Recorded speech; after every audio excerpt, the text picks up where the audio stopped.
hope I've pronounced that accurately. I will learn. I will learn. Welcome to the committee. Ranking Member Scott, you're recognized to welcome Representative Ansari at this time. Let me check the pronunciation. Ansari? Close, Ansari. Ansari, okay. Thank you. We welcome her to the committee. She's replacing Mr. Grijalva.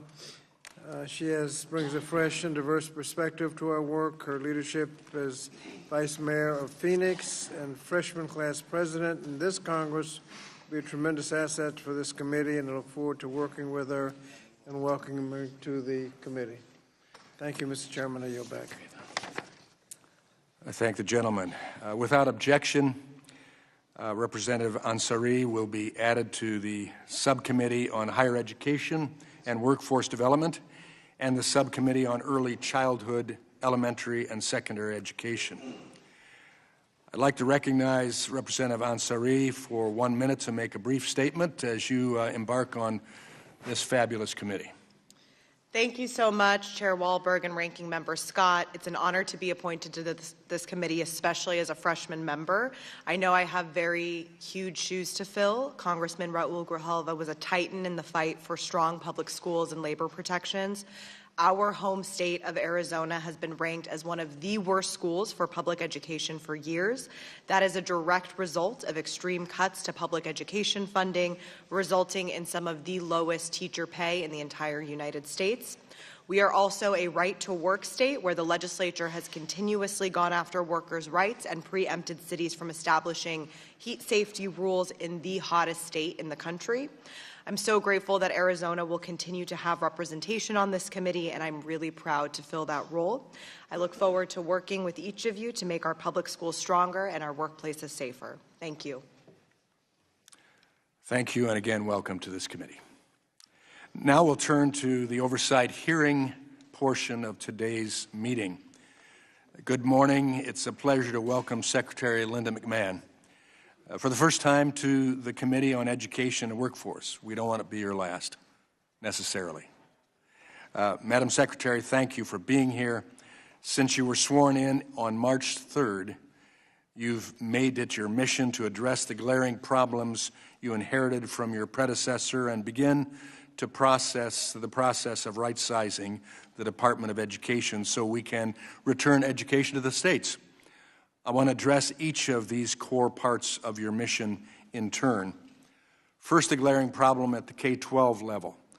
Less than 1/3 of the 8th graders in America can read or do math at grade level. To put that into perspective, if the nation's report card were an actual report card, a 100% improvement on the next iteration of the test would still leave us with a failing grade.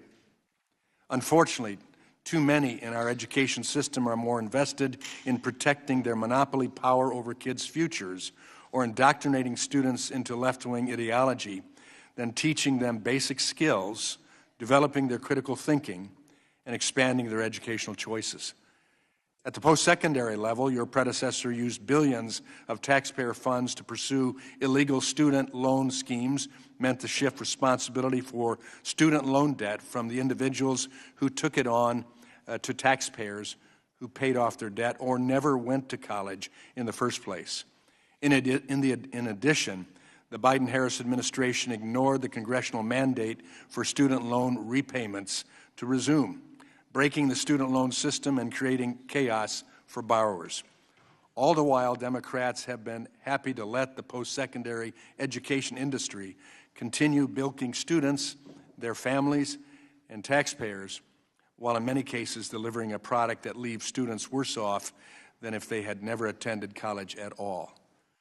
At all levels of education, your predecessor weaponized the Office for Civil Rights to inflict dangerous and radical ideologies on students and their families while simultaneously taking a hands-off approach to the exploding crisis of anti-Semitism in our nation's schools and colleges. I have been heartened to see your aggressive actions to protect the dignity, the safety, and academic and athletic opportunities of women and girls from a radical gender ideology that ignores basic biology. I've also been heartened by your desire to bring to light discriminatory DEI practices in our schools that dehumanize people. And I've been especially happy to see your department's response to the indifference to many education leaders continue to show in the face of ongoing threats to Jewish students. Second, I applaud you for embracing a final mission for the Department of Education. I imagine we'll have a vigorous debate about this today because the Republican Democrat parties have competing visions of education in this country, and that's how it is. There's an implication in the criticism leveled at you, Madam Secretary, that the status quo is fine. Really, the implication is that the status quo is more than fine. The minority wants us to believe that the Department of Education is overseeing an education system in which students are thriving and employers have access to a workforce prepared to succeed. Neither of these are true. As I mentioned earlier, our K-12 education performance is abysmal. At the post-secondary level, the national 6-year graduation rate is just over 60%. In other words, our colleges and universities would get an F on their primary responsibility. And the college for all mentality driven by the previous administration's student loan schemes has only made the problem worse. Our education system has failed to prepare a workforce with the skills employers need. Again, this is what Democrats are defending. Republicans believe there's a better way. We believe in reducing bureaucracy, trusting our educators, trusting our state and local leaders, and trusting the innovators who are pushing against the barriers thrown up by the bureaucracy. And above all, we trust our parents. This is our vision. And thankfully, we finally have an administration in place that shares this vision. The Trump administration is eliminating bureaucracy where it isn't needed. It is also implementing federal guardrails when needed, like enforcing Title IX to protect the rights of women and girls, protecting access to education for students with disabilities, holding colleges and universities accountable for tolerating mass harassment of Jewish students, or preventing efforts to exclude parents from their children's education. In these ways, the Trump administration is streamlining bureaucracy so that the federal government can better deliver on the responsibilities it has. Madam Secretary, again, thank you for being here. I look forward to hearing more about your plans to continue cleaning up the mess you inherited and your vision for an education system that puts students, not bureaucrats, first. I will now yield to the ranking member, Representative Scott, for his opening statement. Thank you, Mr. Chairman, and good morning. I want to thank Secretary McMahon for joining us today to discuss the Department's priorities and the effect this budget will have on students, teachers, and families. Secretary McMahon, as Secretary of Education, you took an oath to oversee the Department of Education and uphold the Constitution. One of the missions of the Department of Education is to, quote, strengthen the federal commitment to ensuring access to equal educational opportunities for every individual. I take no pleasure in pointing out that in the months since this administration has taken office, you have been sworn in as the Department Secretary. The actions taken by you, the unaccountable DOGE, and this administration generally have contradicted this mission. Some of the things that have happened, nearly 50% of the department's workforce have been proposed to be fired, eliminating key roles that keep our nation's schools running and our students safe. Universities have been stripped of necessary grant funding, undermining the integrity of higher education. Support for student loan borrowers has been reduced, and the key consumer protections have been threatened. And the Department of Education is being dismantled through the elimination of programs and offices without congressional approval. Thankfully, on May 22nd, a federal judge issued a preliminary injunction and ordered the department to reinstate the previously terminated employees. During today's hearing, I expect you to share with us specifically what steps you are taking to comply with that court order. Relatedly, we understand the department has repeatedly delayed and denied the department's Office of Inspector General access to requested documents, information, and staff to conduct a review related to the department's recent workforce program and operational changes. Yesterday, I sent you a letter urging you to cooperate with the OIG in accordance with the law. And it's my hope that because you have spoken to numerous news organizations about your plans to dismantle the department, you will feel comfortable with sharing your plans with Congress and the OIG. For millions of Americans we are struggling to understand how the actions you have taken at the department to address learning gaps and improve academic outcomes for the nation's children. Simply put, if all of these positions are being vacated and resources are being cut for the sake of efficiency, then who is doing the work to ensure that the mission of the department to strengthen the federal commitment to ensuring access to equal educational opportunity for every individual is being met? For example, another mission of the department is to promote improvements in the quality and usefulness of education through federally supported research, evaluation, and sharing of information. Yet this administration has stopped the Institute of Educational Sciences from funding, and that organization supports research and collects data on education across the country to improve students' academic outcome. Congress uses this research to determine how it can save money and ensure resources are allocated only to effective programs. However, since you have halted research in the middle of their projects, much of their work is now useless to Congress, and that is the very definition of creating waste. Also, the department has abdicated its responsibility to ensure that all students are afforded safe, quality, and equitable education regardless of their race, gender, immigration status, socioeconomic status, and disability status. Under your stewardship, the Office of Civil Rights is implementing a radical reinterpretation of our civil rights laws that abandons its long-standing duties to investigate, monitor, and provide resources to victims of potential civil rights violations. As a result, students and parents with open civil rights cases are now left with no recourse and no insight as to the status of their cases. We've seen valuable programs such as Teacher Quality Partnership, supporting effective educator development, and mental health grants, which have supported through the Bipartisan Safer Communities Act, canceled with no notice to states and no recourse to help support our nation's public schools. Furthermore, states are being denied reimbursement for COVID-19 related expenditures that the Department of Education had promised to pay. As this is in addition to the proposals, the Department's fiscal year 2026 budget to eliminate programs like Gear Up and TRIO, which provide support for low-income students and students with disabilities to obtain high school diplomas and prepare them for post-secondary education. There's also the matter of many red states calling for education block grants, a regressive and illegal proposal that would make it virtually impossible for the federal government to hold states accountable for providing all students with a high-quality education free from discrimination. And yet the Department's budget proposal requests that Congress grant you the legal authority to block grant several programs, a clear acknowledgement that you currently lack this authority. So we expect to hear from you today that you will deny the state's request to block grant without direct congressional authority, and more importantly, we want to hear expressly how you will hold states accountable for upholding students' civil rights.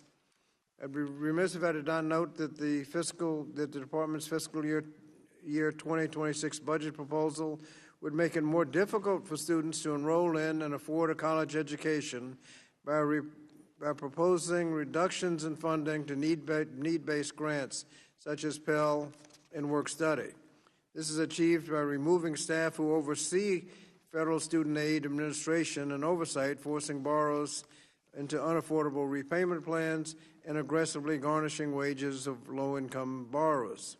Additionally, the budget proposes reducing the department's workforce development programs by 33%. In sum, between the cuts to higher education and programs for alternative career paths, this budget proposal would leave this country's workforce behind rather than competing in the global economy. At the end of the day, it is the students of this nation who will suffer under this budget proposal. Students from low-income families and students with disabilities English learners, international students, and students of color will face more hurdles accessing equal educational opportunity. And eliminating those burdens is the very mission of the Department of Education. So regrettably, instead of investing in our children, your budget proposal was eviscerate vital evidence-based educational programs in the offices of the department as a means to attack programs promoting diversity, equity, inclusion, and accessibility. So your success in this job will come only if you adhere to the mission of the Department of Education, faithfully execute the laws, and uphold your oath to the Constitution. Regrettably, this proposed budget does not signal a path of success for America's students and families. And that's why I'm urging you to reverse course and call on my colleagues on the other side of the aisle to critically review this proposal and reject it. Democrats will not sit idly by while students are under attack. We will fight any and all attempts to dismantle the department, and we will continue to stand up for students, parents, and families who are struggling. So, Madam Secretary, thank you for appearing today. We hope to get concrete and substantive answers from you. And with that, Mr. Chairman, I yield back the balance of my time. I thank the gentleman.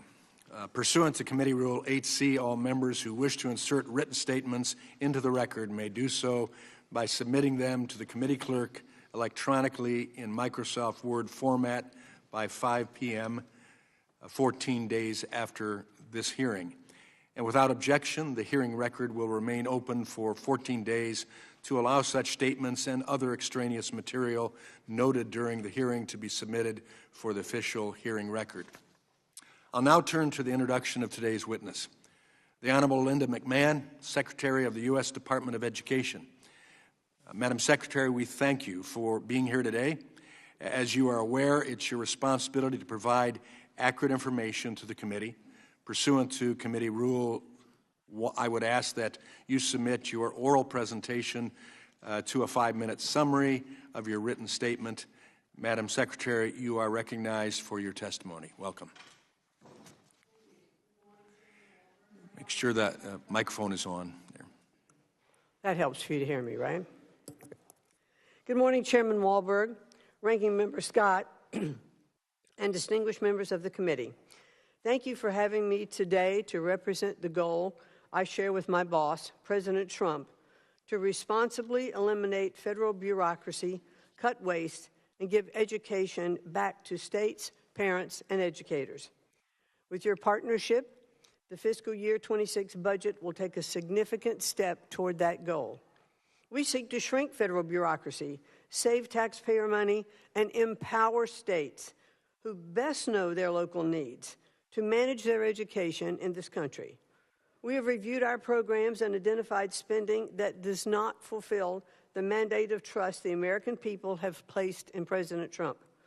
We have cut old contracts that were enriching private parties at taxpayer expense, suspended grants for illegal DEI programs, and now are putting forward a responsible budget request that reduces the department funding by more than 15%. At the same time, we're working to make American education great again. In our conversation with governors, teachers, and parents across the country, we hear calls for accountability and more local control. That's our goal, to give parents access to the quality education their kids deserve, to fix the broken higher education industry that has misled students into degrees that don't pay off, and to create safe learning environments. We're holding institutions to account when they facilitate discriminatory or hostile environments on campus. A level playing field with limitless opportunity, I think, is a vision that we all can share. Our budget reflects this vision. Its cuts reflect the bureaucracy that is getting out of the way, and its continuations and increases represent smart spending that will help improve student achievement, not serve bureaucratic interests. Our goal is clear: make education better, fairer, and more accountable by ending federal overreach and empowering families, schools, and states who best know the needs of their students. I'm eager to partner with you to make this vision of the future a reality and ensure that every child is part of it. Thank you, and I look forward to your questions. Thank you, Madam Secretary. Under Committee Rule 9, we will now question Secretary McMahon under the 5-minute rule, and I'll recognize myself for 5 minutes. Last month, Madam Secretary, the House passed H.R. 1, the One Big Beautiful Bill Act, which will permanently extend President Trump's tax cuts, provide relief for hardworking families, and jumpstart our economy. Importantly, as a result of the hard work of this committee, the bill also represents the largest reform to how we fund higher education in decades. With this bill now in the Senate, what does the administration see as the 3 most important higher education policies included in this legislation? Well, I think one of the things that we really need to look at under H.R. 1 is I don't think it's out of the question that we should expect our colleges and universities to have a little skin in the game relative to the loans that are made. When these colleges and universities set their fees of attendance, et cetera, and loans are gotten relative to that, those students who are applying for those loans are expecting to get a return on that investment, and those parents who are backing that. Now, if the degrees that these students get, or if they drop out of school, or if the performance isn't as expected, then these loans remain unpaid and they become the burden of all of taxpayers. It's not that the loans are forgiven or they go away, they're just shouldered by others. And I believe that if colleges and universities have a little skin in the game and they have to repay part of that loan, they'll take a look at what their costs are as looking at education across the board. I think we also ought to look at our simplification of the student loan and repayment program system to discourage institutions from raising tuition costs just because they know the federal government will make the loan. That's I think a little bit as to what I said in the first part of having some skin in the game. And then we need some bold reforms like Workforce Pell that will allow students to access Pell Grants to pursue high-quality, short-term training. As you mentioned, I think in your opening remarks, Mr. Chairman, we talked about our workforce shortage. We have 8 million openings, and we are not training our skilled workforce to fulfill these openings. Yeah. Key points of our bill. Secretary McMahon, since the heinous attack on Israel on October 7th, anti-Semitism has raised its horrific head all across this country, and especially on many of our prestigious college campuses and others. They continue, sadly, to this very day. The past administration had a lot of resolutions put forward, but toothless efforts to inhibit those type of things taking place under the guise of First Amendment liberties and free speech, which they weren't. Thankfully, your approach has been completely different since you took office. Can you talk about your department's strategy for holding colleges accountable for their unwillingness to tackle anti-Semitism on their campuses? One of President Trump's campaign promises was that he was not going to tolerate anti-Semitism attacks on college campuses and universities, and he's clearly fulfilling that promise. We first took a look at Columbia University because they've been covered very thoroughly by the media. I mean, when you see students barricaded in a library and other students on the outside pounding on glass walls, yelling, "Death to Israel, death to USA," we know that that's not a safe environment for students. When I've spoken to Jewish students who have attended some of our elite universities that do allow these anti-Semitic attacks, well, I've been told that they are afraid. And we can't allow students on campuses. So we've held back funding from Columbia. We've also done the same thing with Harvard. But these are Title VI violations.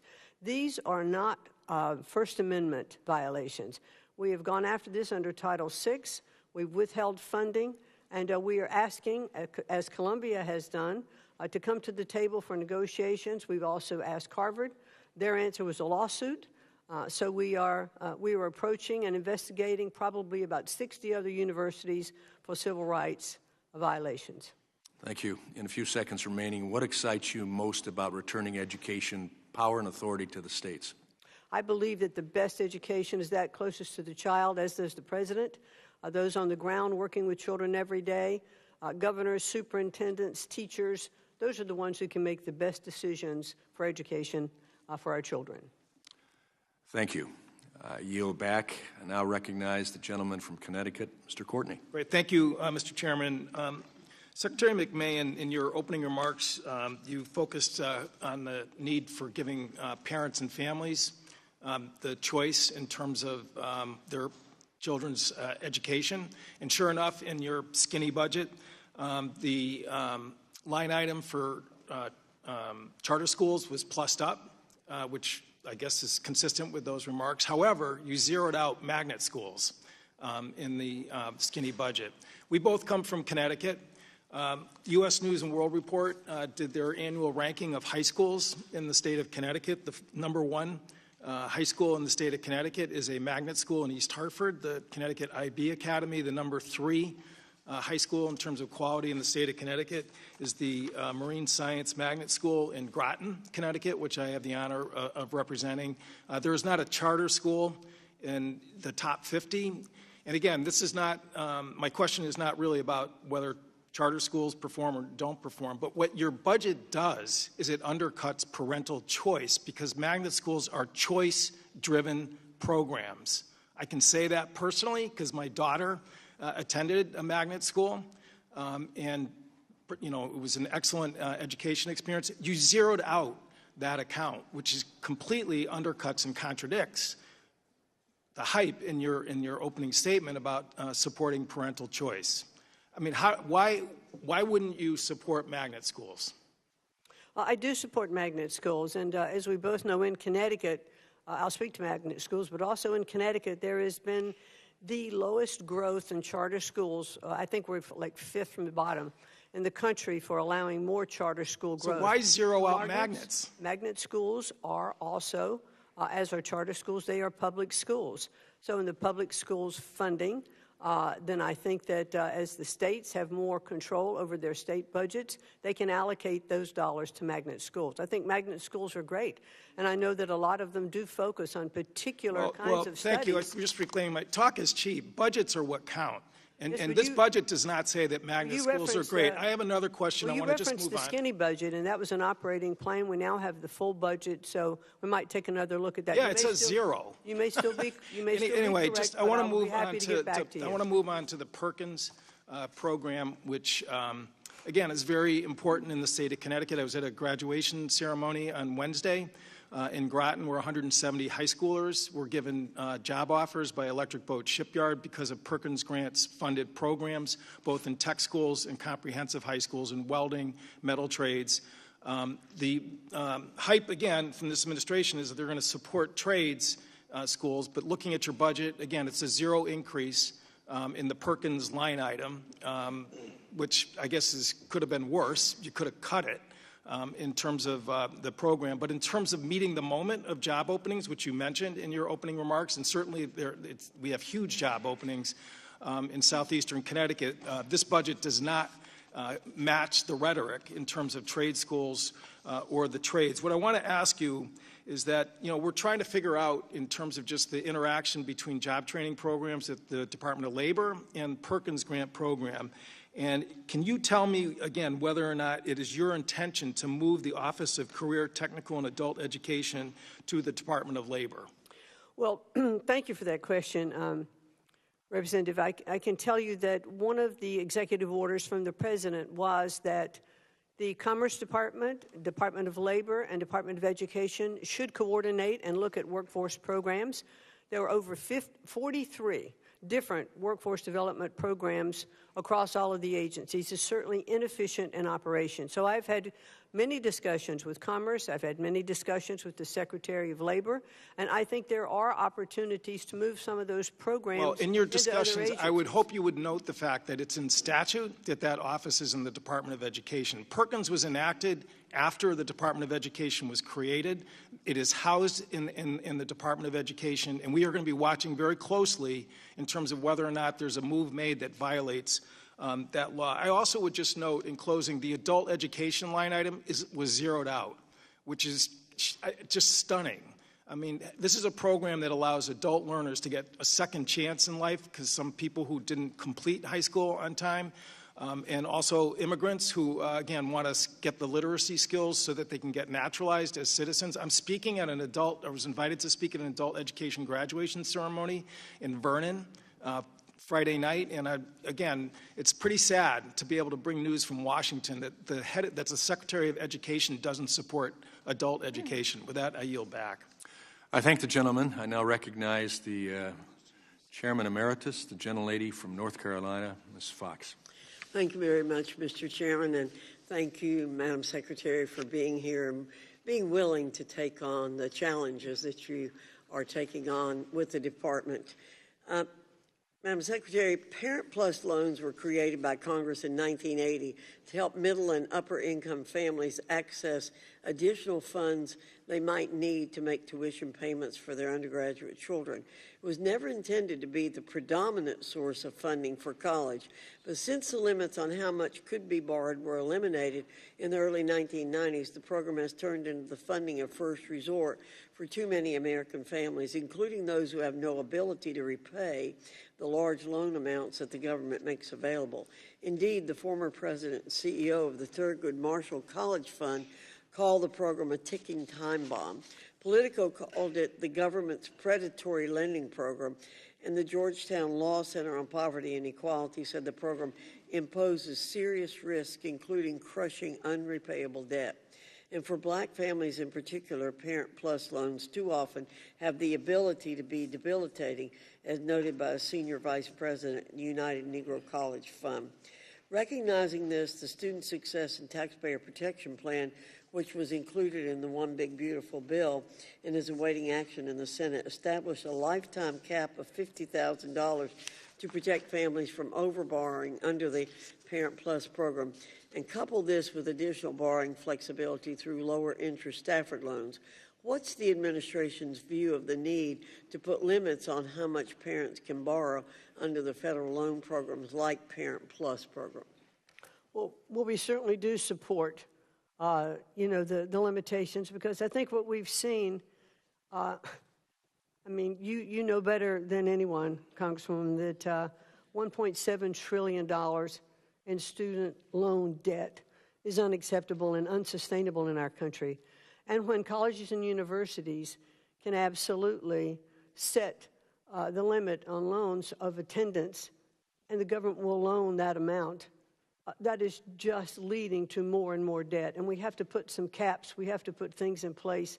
And I applaud all the many efforts that you have undertaken to reduce the cost of college. Thank you very much.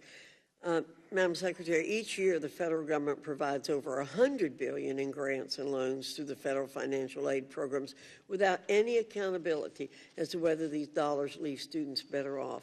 Indeed, studies show that 1/3 of students are enrolled in programs that have a negative return on investment, meaning those programs leave students financially worse off than if they had never enrolled in college in the first place. In your view, is it necessary that Congress address the lack of accountability in post-secondary education?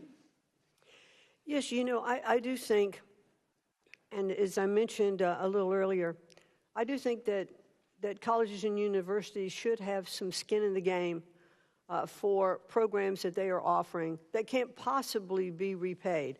But one of the things I think it is really important, if I may, is to say that I believe that there should be more education for parents and students in advance of borrowing. One of the things that we are undertaking, it's not in place yet, but we are looking at it, is in the FAFSA application of having information that says, if you were borrowing this much money and you want to attend X university, this is the amount of money that you could earn with having this degree. So take a look at universities across the country and what the mean amount is to take that course. Is this the university you want to go to, or would you go to another one? Because now you can see exactly what kind of jeopardy, if you will, or what kind of debt you're going to owe and be able to repay. And I think that's really important. I agree completely with you. Madam Secretary, one more question. Universities are increasingly concerned with creating cultures of inclusion and belonging, but in recent years we've seen these institutions turn the other way when Jewish students are excluded or subjected to litmus tests about Israel and Zionism. In your opinion, what message does it send to Jewish and Israeli students and faculty on college campuses when universities entertain calls to boycott and divest from Israel? And what is the Department of Education doing to rein in the damage that BDS causes in higher education? Well, we've certainly taken universities to task already through the programs with Columbia that you've seen of reducing or of stopping their funding, $400 billion. And right now, other departments or agencies, HHS, GSA involved, we've cut Harvard's funding by $2.2 billion and an additional $450 million, I think is the correct number. We're putting teeth behind these Title VI violations. Before, I think it was Representative Scott that said maybe the talk is cheap. Well, we've put teeth in these efforts. Thank you, Madam Secretary, and thank you, Mr. Chairman. I yield back. I thank the gentlelady. Now I recognize the gentlelady from Oregon, Ms. Bonabinci. Thank you, Mr. Chairman. Secretary McMahon, on February 13th, during your confirmation hearing, Senator Murray asked you, if confirmed, do you commit to getting every dollar we have invested in our students and our schools out to them? And you replied, well, the appropriated dollars and those monies that are passed by Congress, yes. And Senator also Brooks asked you whether you would support any directive from the President to freeze funds that have been appropriated by Congress, and you responded, if they have been appropriated by Congress, those funds should be disseminated. Yet you stood by as Elon Musk's Department of Government Efficiency froze or terminated more than $1 billion in congressionally directed federal grants at the Department of Education, and you've made no attempts to reinstate those funds. So, Secretary McMahon, were you not being truthful when you were testified in the Senate? And if you were being truthful, what is your plan to immediately reinstate these funds? Well, I thank you for that question, and I would like to perhaps explore with you a little further as to exactly which grants you were talking about. I believe $1 billion in congressionally directed federal grants that have been cut. And as I said, I would like to work with you and to understand exactly which grants you're talking about. I can also tell you that as part of my testimony Madam Secretary, I'm reclaiming my time because the question is, congressionally directed funds have been cut. What are you doing to reinstate those funds? And I also said in that testimony that we would abide by the law, and that's exactly what we will do. Well, that would be to reinstate the funds. And I know you have this so-called simplified funding program that consolidates programs, for including Title IV-A, which I always lead the appropriations letter for. But overall, this consolidation, so-called consolidation, leads to a $4.5 billion cut.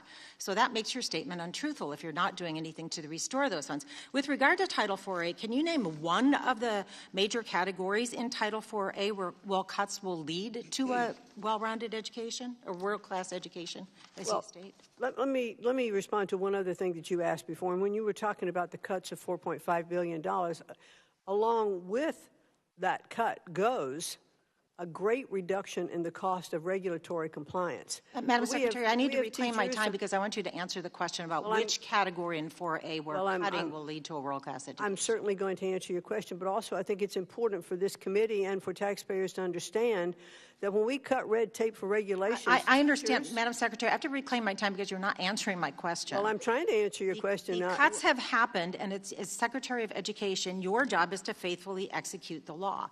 Right. And if you can't do that, you shouldn't be in this job. I have another question for you. Since you've been in office, you've violated or stated your intention to violate several major federal laws that have been enacted by Congress. And one of them I want to talk about is the Education Sciences Reform Act. So that's what I'll focus on. Congress enacted the law more than 20 years ago and created the Institute of Education Sciences.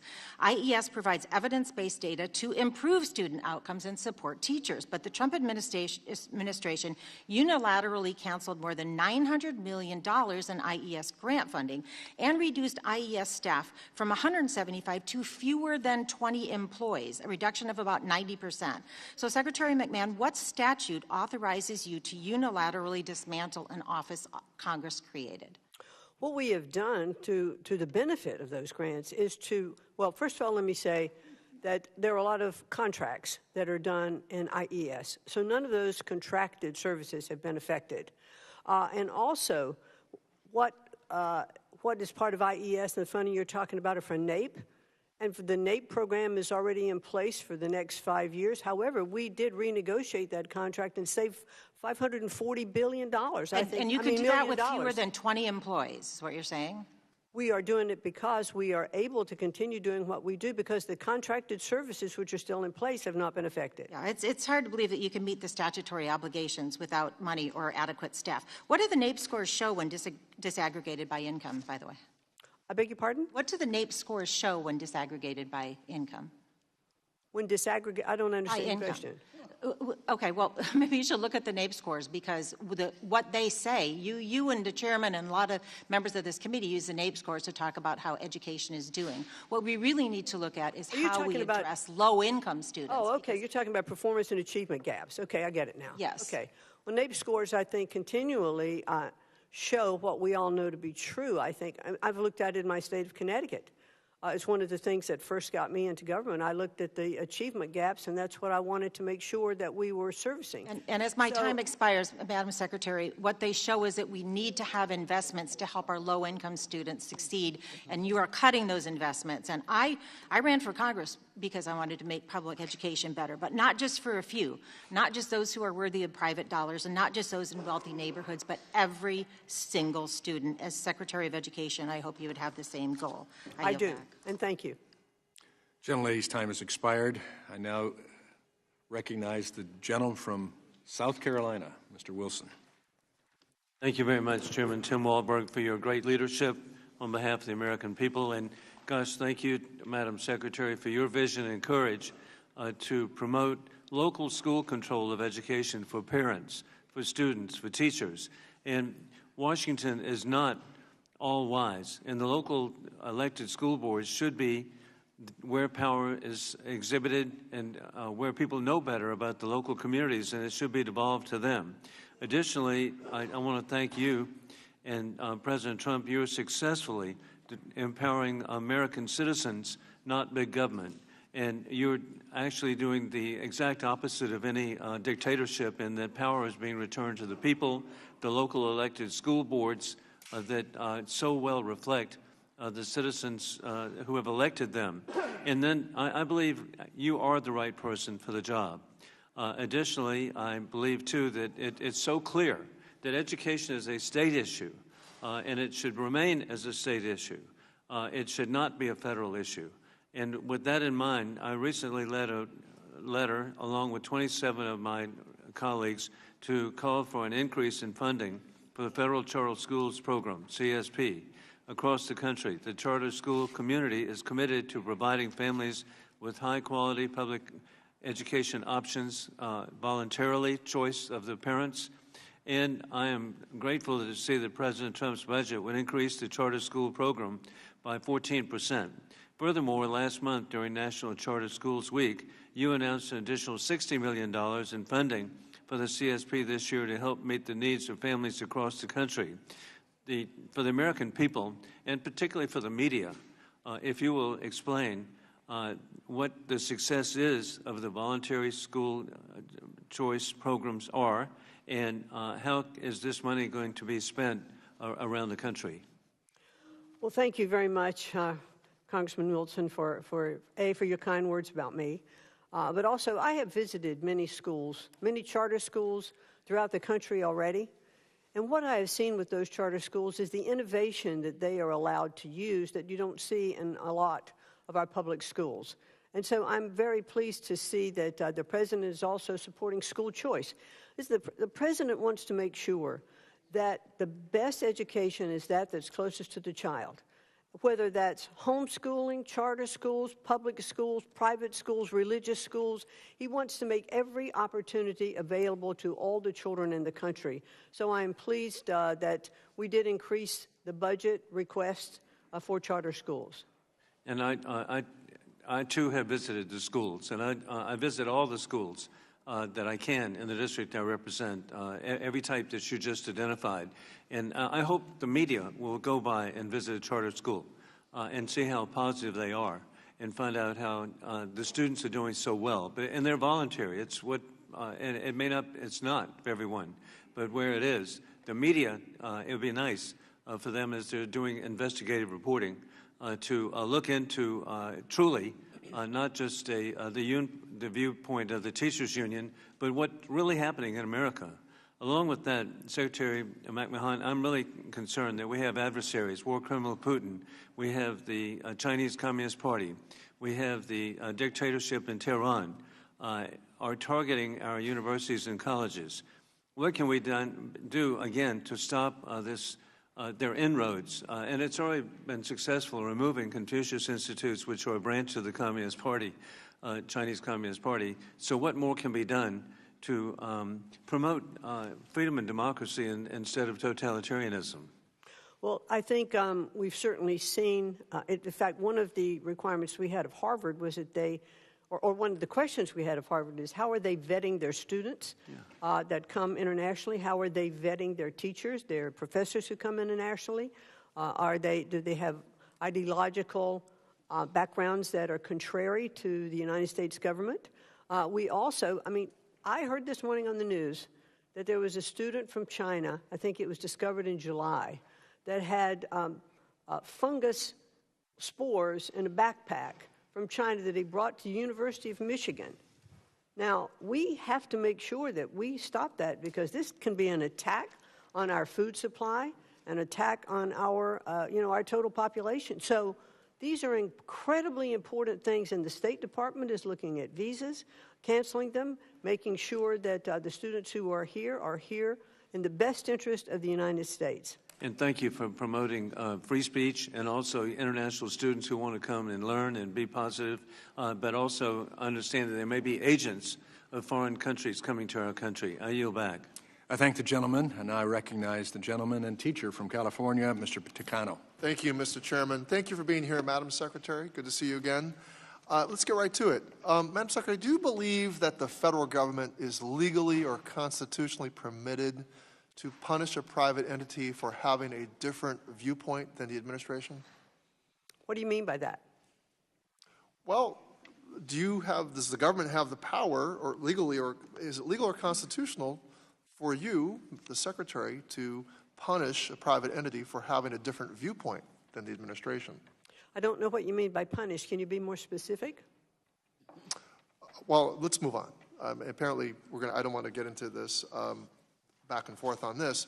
Let me say, this poster here, you gave an interview on CNBC on May 28th, and discussing the cancellation of Harvard University's federal funding, grants, and contracts. And you said, and I quote, "Universities should continue to be able to do research as long as they're abiding by the laws and in sync, I think, with the administration and what I think the administration is trying to accomplish."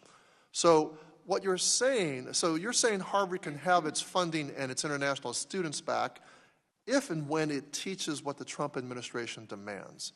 And these demands are included in this April 11th letter signed by the Department of Education and other agencies, and include a requirement that the government must be able to, quote unquote, audit the viewpoints of its student body, faculty, staff, to ensure, quote unquote, viewpoint diversity. I ask unanimous consent to submit this letter for the record. Without objection, it will be submitted. And it says, I quote in the letter, quote, "Harvard must abolish all criteria, preferences, and practices through its admissions and hiring practices that function as ideological litmus tests," end quote. Now, Madam Secretary, what are the limits of this viewpoint diversity that the administration is trying to enforce? Under these demands, for example, would the Harvard government department be compelled to hire faculty that believe the 2020 election was stolen? I believe that there are rights to freedom of speech, but on campuses and universities of colleges and universities across the country, freedom of speech should be allowed. There should be open debate. There should be different viewpoints. But I'm not asking you a question about freedom of speech here. Madam Secretary, I'm asking you about the limits of viewpoint diversity cited in this letter. You demand that Harvard would be compelled to hire faculty. I mean, well, you're saying that there has to be viewpoint diversity. I'm just asking you, would the government department be compelled to hire faculty that believe the 2020 election was stolen? As an example of viewpoint diversity. However, one of the things that Harvard Crimson, and by its okay, own, I think you don't really have an answer, so I'm going to move on to other questions. Maybe we can clarify by other questions. Would viewpoint diversity mean, for example, Madam Secretary, reclaiming my time, reclaiming my time, Madam Secretary, Director Secretary, would the Harvard Medical School, who is looking to hire an immunologist, would that person need to adhere to HHS Secretary Kennedy's view on the efficacy of vaccines? Listen, we all know that we should have our universities look at what all the programs are. I don't think you really thought through this viewpoint diversity issue that you're trying to put forth is a false narrative. Okay. And the funding is a privilege. Madam Secretary, reclaim my time. Does refusing to hire a Holocaust denier as a member of Harvard's history department faculty count as an ideological litmus test? I believe that there should be diversity of viewpoints relative to teachings and opinions on campuses. Well, what about this situation of Harvard's history department, and they're looking for another department member?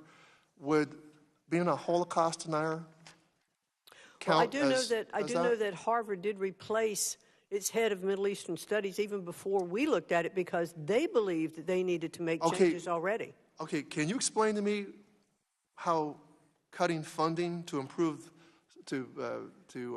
cutting funding to cancer research, which may save the lives of children, will help Jewish students on campus? Well, we had to put some teeth in the anti-Semitism studies, so we used, that actually didn't come from the Department of Education, that came from HHS. So therefore, Harvard had indicated that it might even take from its endowment, which is $53 billion, some funds to continue that research, and I think that might have been a really good use for some of those funds. Well, I think it's pretty clear you haven't really thought through this whole viewpoint diversity. You wouldn't know because you haven't allowed me to answer my questions, but thank you. Well, I think you were showing that you couldn't really answer the questions. The gentleman's time has expired. I yield back. I thank the gentleman. Now I recognize the gentleman from Wisconsin, Mr. Grothman. Yeah, first of all, I'd like to comment on a statement made by our newest member here. In Wisconsin, I felt one of the things we did to improve education the most is stand up to the teachers union and allow some of the worst teachers to be let go. And I think it's disappointing we have people who think the key to improving education is unionizing the schools, and unionizing the schools inevitably means you can't get rid of the worst teachers. So just a little bit my personal experience in Wisconsin. Second thing, people here mention the GED. And at least in Wisconsin, we weren't allowed, even as a state legislator, to see the GED. But somebody released it to me anyway, I guess breaking the law. And I was shocked at how easy those tests were. It was almost comical. I'm going to ask you, will you do what you can to, at least for some states, I don't know if it's a nationwide thing or a state-by-state thing, release some of these GED exams, even if they're 4 or 5 years old, so the public can see what they mean?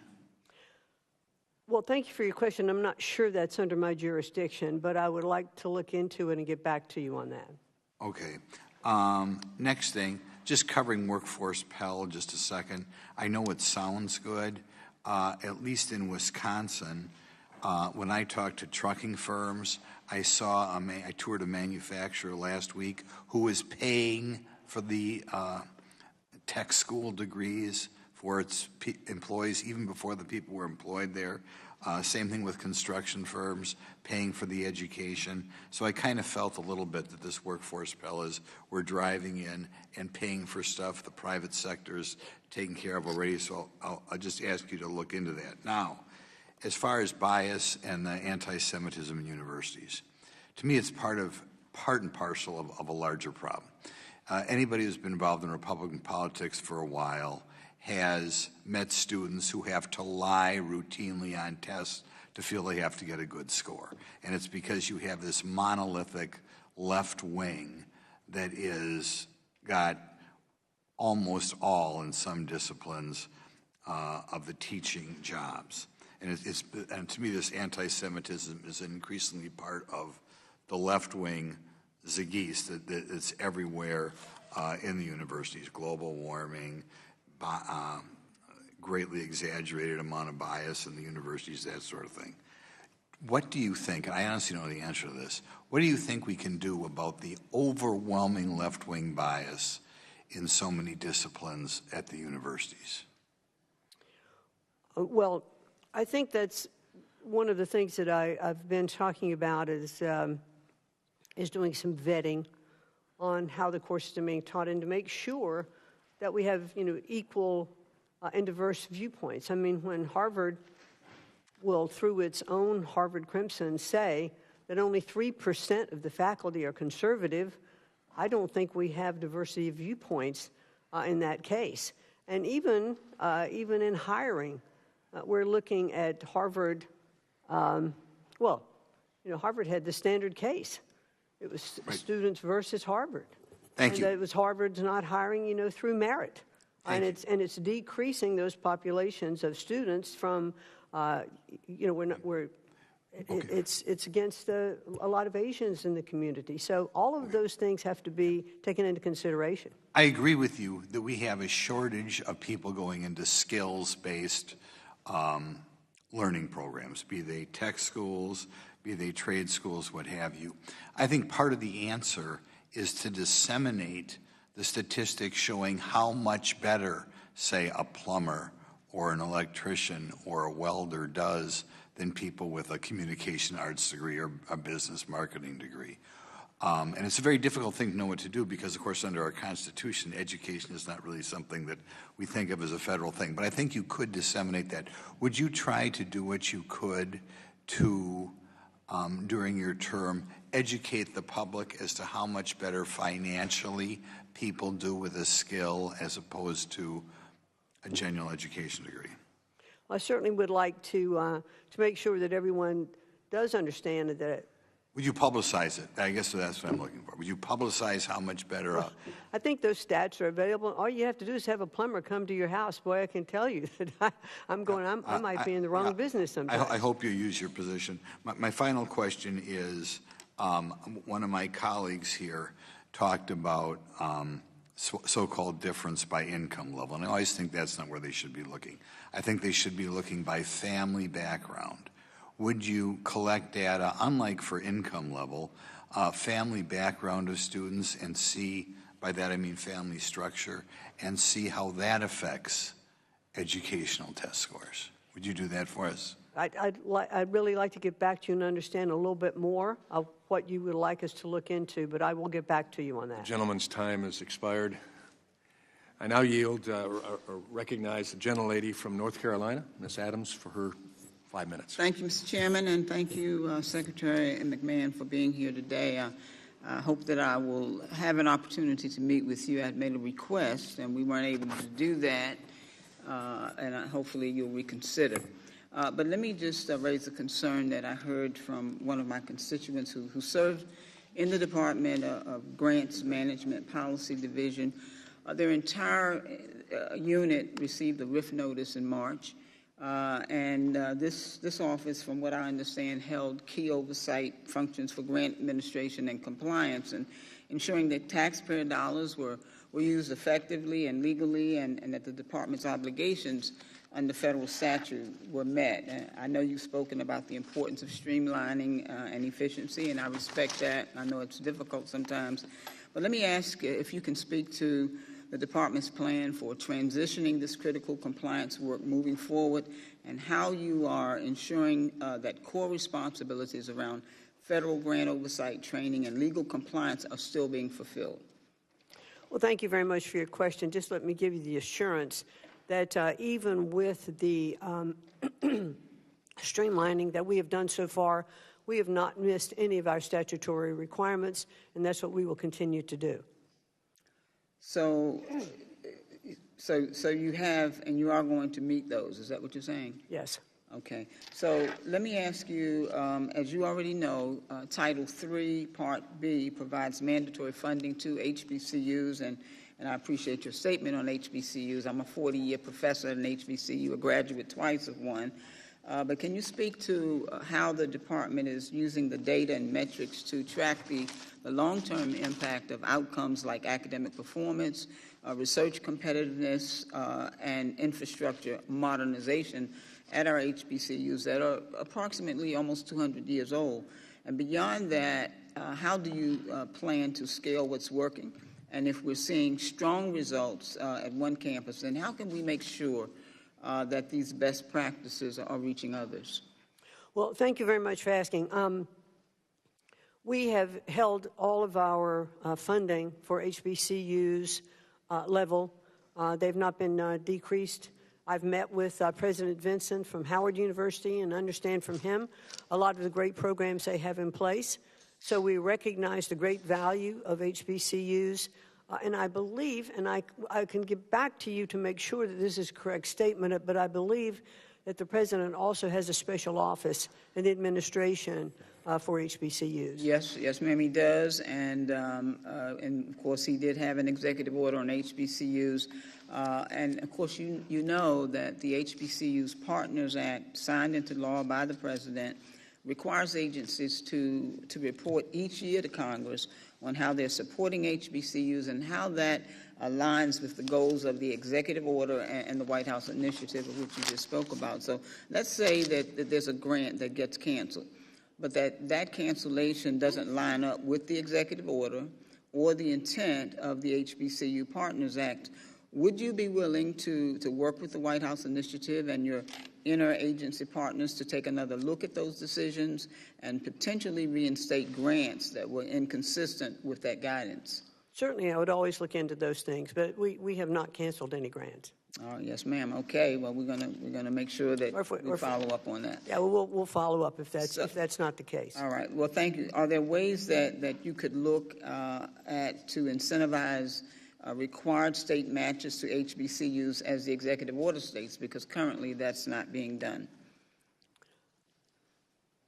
I'm not sure that it's not being done, but I would like to look into it further.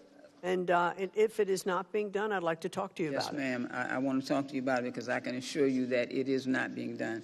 But let me just say, Mr. Chairman, I do want to ask for unanimous consent to enter into the record a 2024 report from the Century Foundation that outlines studies that show that HBCUs provide an incredible return on investment.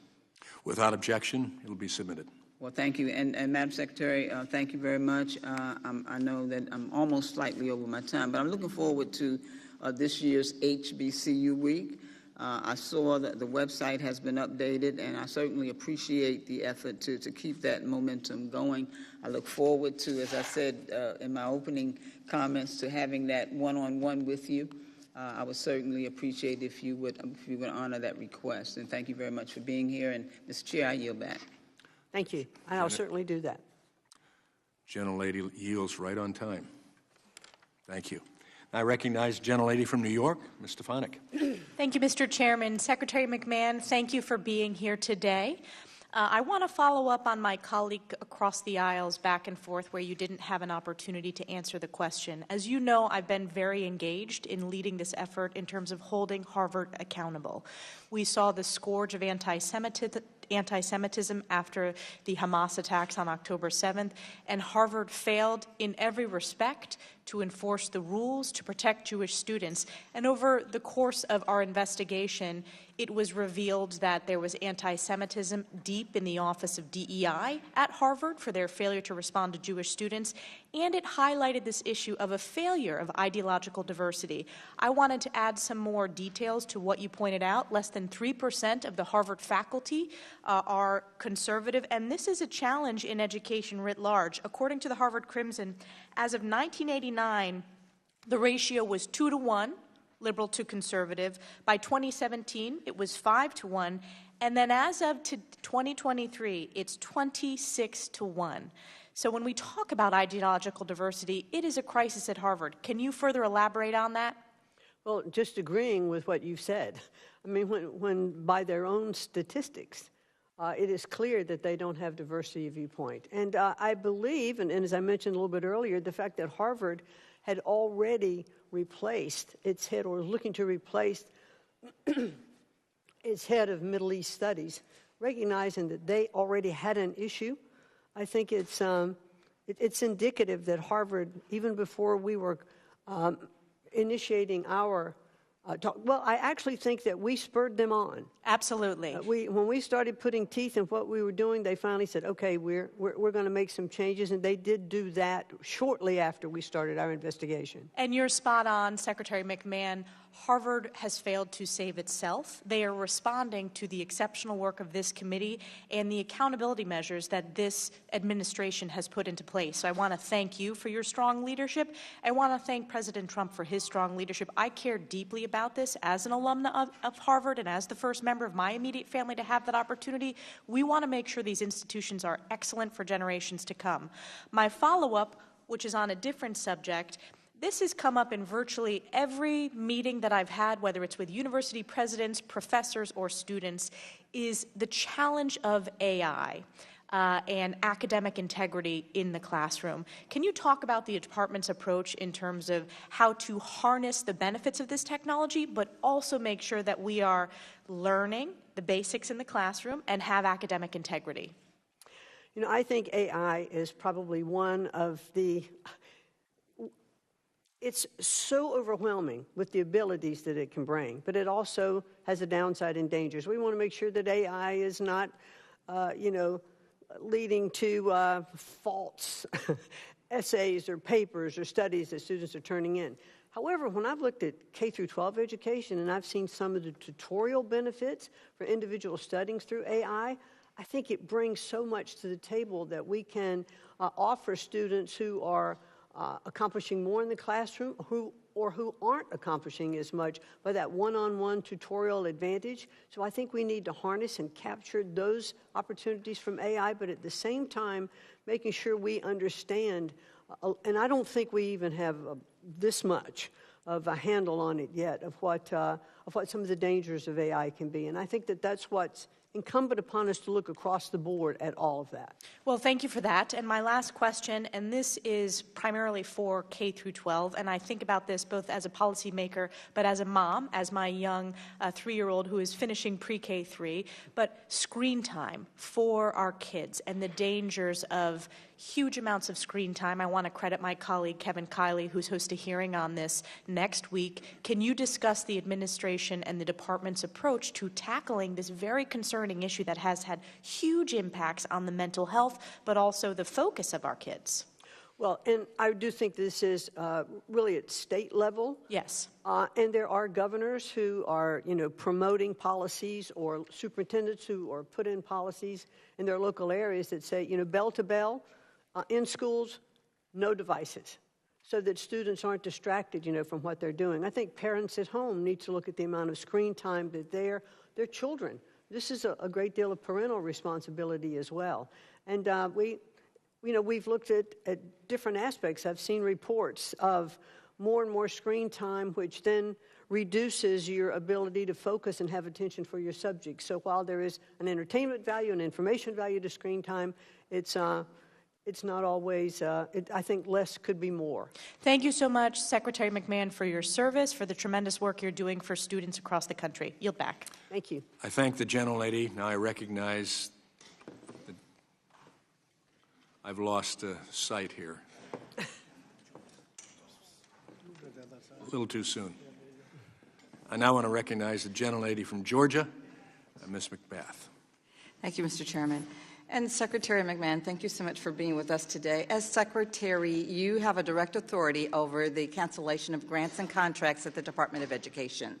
On February 10th, you canceled the Charting My Path for Student Success program that served over 1,600 disabled students and their families across 62 schools in 11 states, including Paulding County, which is in my home state of Georgia. This year-round program provided support services and frequent small group sessions to ensure that physically disabled students or students with dyslexia, autism, and other disabilities, as well as their families, can meet their goals of transitioning to and succeeding in adulthood, which is really what every parent wishes for their child.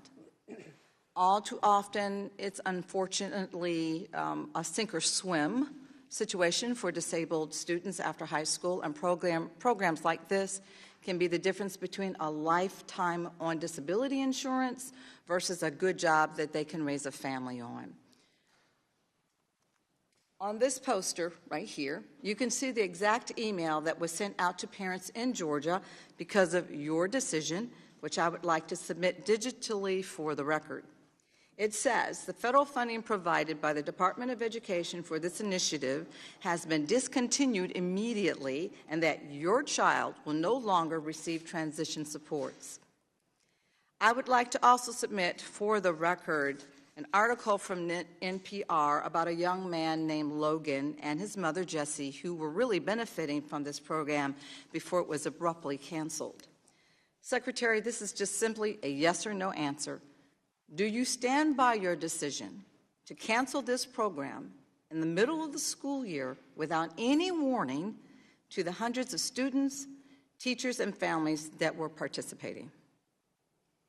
Well, I would like to explore that more. Secretary, this is a yes or no answer. No, it's not a yes or no answer. Yes, it is. And the American people deserve well, I'm not going to give you a yes or no answer because full answer it's more from you, yes or no. I'm not going to let you circumvent. I'm not going to let you ignore it.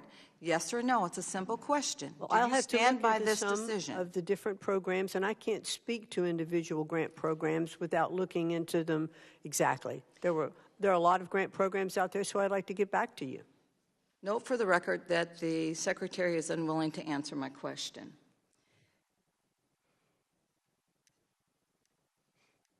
Is it clear, or do you believe that you are misleading the public regarding the actions that you and President Trump have taken to cut or cancel programs and services for disabled children and their families? You have said multiple times that disabled students will not be negatively impacted by your decisions, but they already are.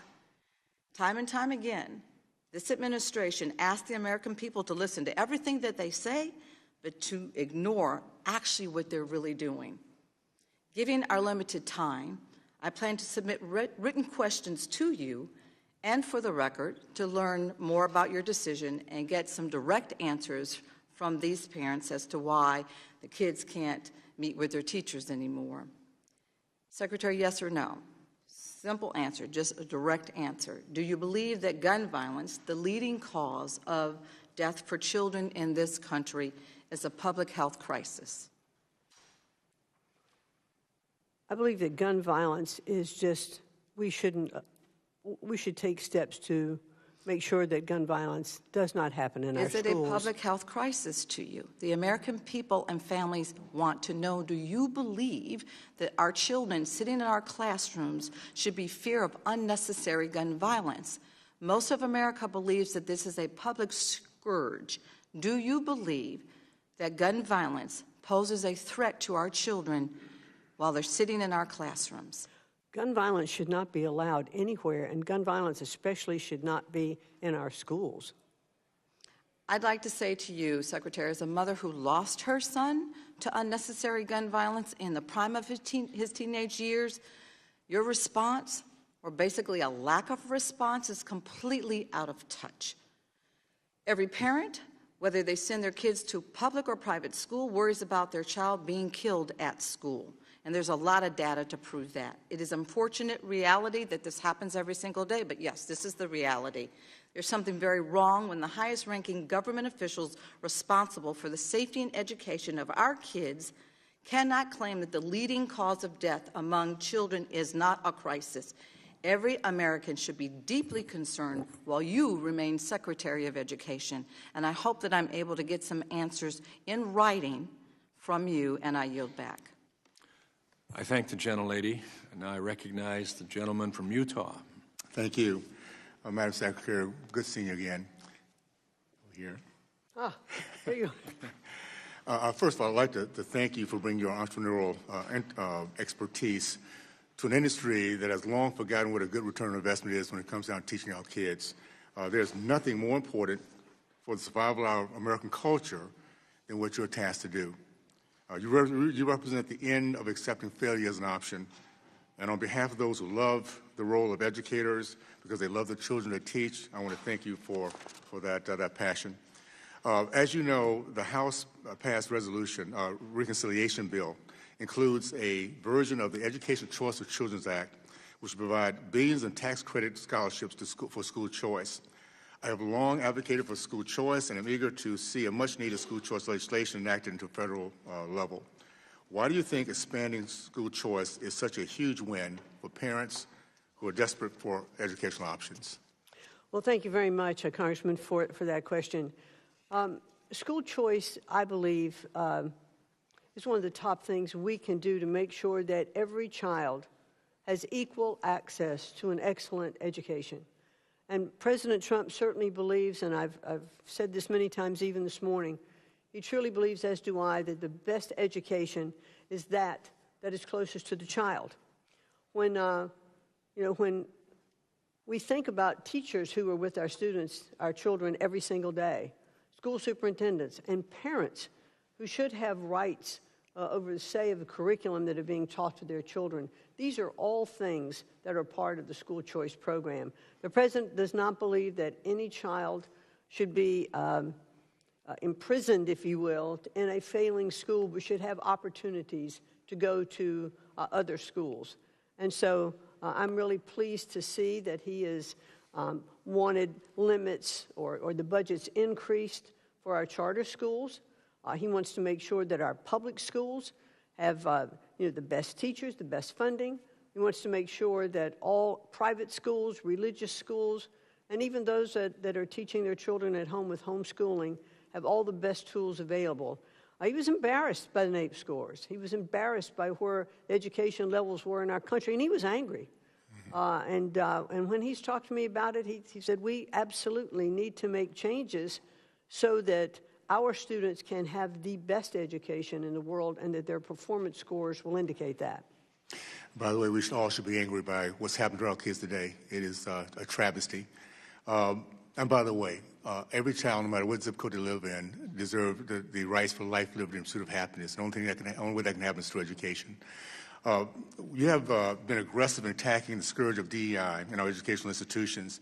This has been the root cause of anti-Semitism our children are trained to embrace. Of course, our Democratic colleagues are accused of attacking free speech, whitewashing history, and using DEI as a cover to launch a political crusade against institutions you don't like. Could you talk more about why DEI is an important civil rights issue for all students? Well, unfortunately, many of the programs of DEI did more. The title was Diversity, Equity, and Inclusion. And it did more, I think, to separate and to provide more segregation ideas because it pitted an oppressor versus oppressed ideology. Many students were taught that if you're white, you're privileged. If you're not, you should not bring that privileged group as part of what you're doing. That is exactly contrary to, I think, everything we've been trying to accomplish in our country over the years so that everyone really has equal access, equal opportunity under the law. Yesterday you had a hearing with a senator out of Rhode Island who said you are surrendering by giving the power back to the parents and the districts. I just want to remind everybody that we in 2025 have 70% of our kids in 8th grade cannot read, write, and think. In 2017, black kids in the state of California, 75% could not read, write, and think. Here in Baltimore, we have zero proficiency in math for many of the schools in this district. So I think it's kind of arrogant for those bureaucrats here, politicians, who believe that we do it best for our kids, and when the parents should be at the front of that. I want to thank you and this department and this administration for understanding that the power belongs to the parents, and we're going to start producing some of the smartest, wisest, and the most hopeful students in the history of mankind. So thank you for that. I appreciate it. Now yield back. Thank you, sir. I thank the gentleman. I recognize gentlelady from Pennsylvania, Ms. Lee. Thank you, Mr. Chairman. I think that in very many ways we've been talking around a lot of the issues with this administration. So to be honest and to be very clear, I want to say that this administration has undoubtedly revived the culture of racism we haven't seen since the Jim Crow era.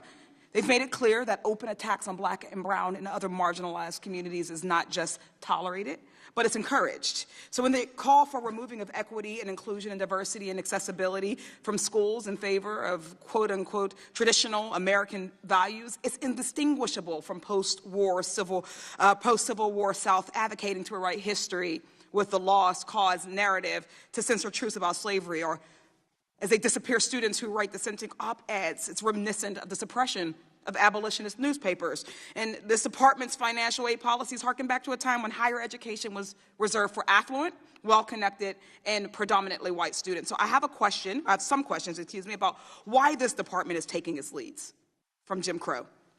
Secretary McMahon, you've claimed that you want to drastically reduce the already very small federal role in education, and also that you will not cut Title I-A funding. That is still your position, correct? Correct. Thank you. I'd like a yes or no answer. Do you believe your April 3rd attempt to revoke Title I-A funding from states unless they signed a certification of compliance with your political viewpoint was consistent with giving states more control over education?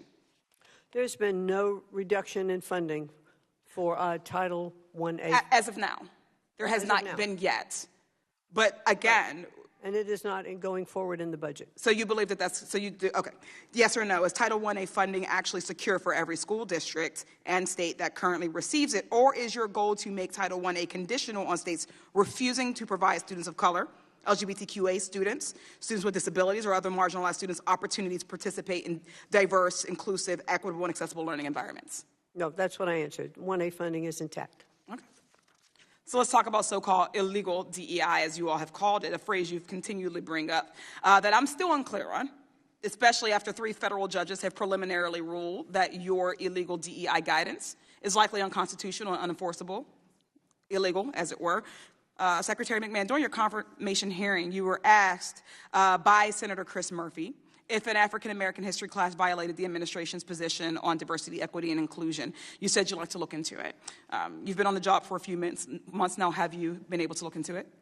I do not think that African studies or Middle East studies or Chinese studies are part of DEI if they are taught as part of the total history package. So that if you're giving the facts on both sides, of course they're not DEI. I don't know what both sides of African-American history would be. Well, if African-American history is part of certainly, but what we recognize throughout education is that a course is only 1 year or 1 semester. It would be impossible to teach African history and say European history at the same time. Do you not agree that it makes sense that there would be separate courses for these courses of study? It has happened throughout history. We're able to do it not just in history courses. We're able to do it with different types of literature courses or different types of music courses. One wouldn't learn about Baroque music and necessarily have to also learn about African drumming at the same time, right? We can separate those courses. Yes, we can. And I think just as we teach U.S. history as a separate course. Certainly. So you do not agree. So you do agree that African American cultures and African history should not be eliminated from courses, particularly AP African history?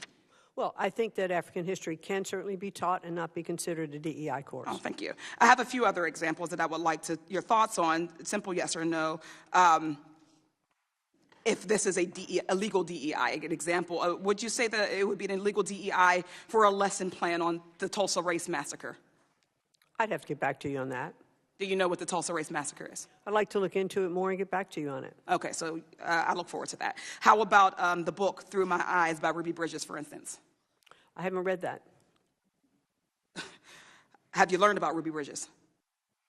If you have specific examples you'd like That to was a cite, specific example. I'll be very happy. It was an for you- incredibly for specific you example. To submit I named those a in your specific book. questions, and I will look into it and get back to you on Thank them. I you. look How forward about to a answering them school directly. having a voluntary celebration for Pride Month?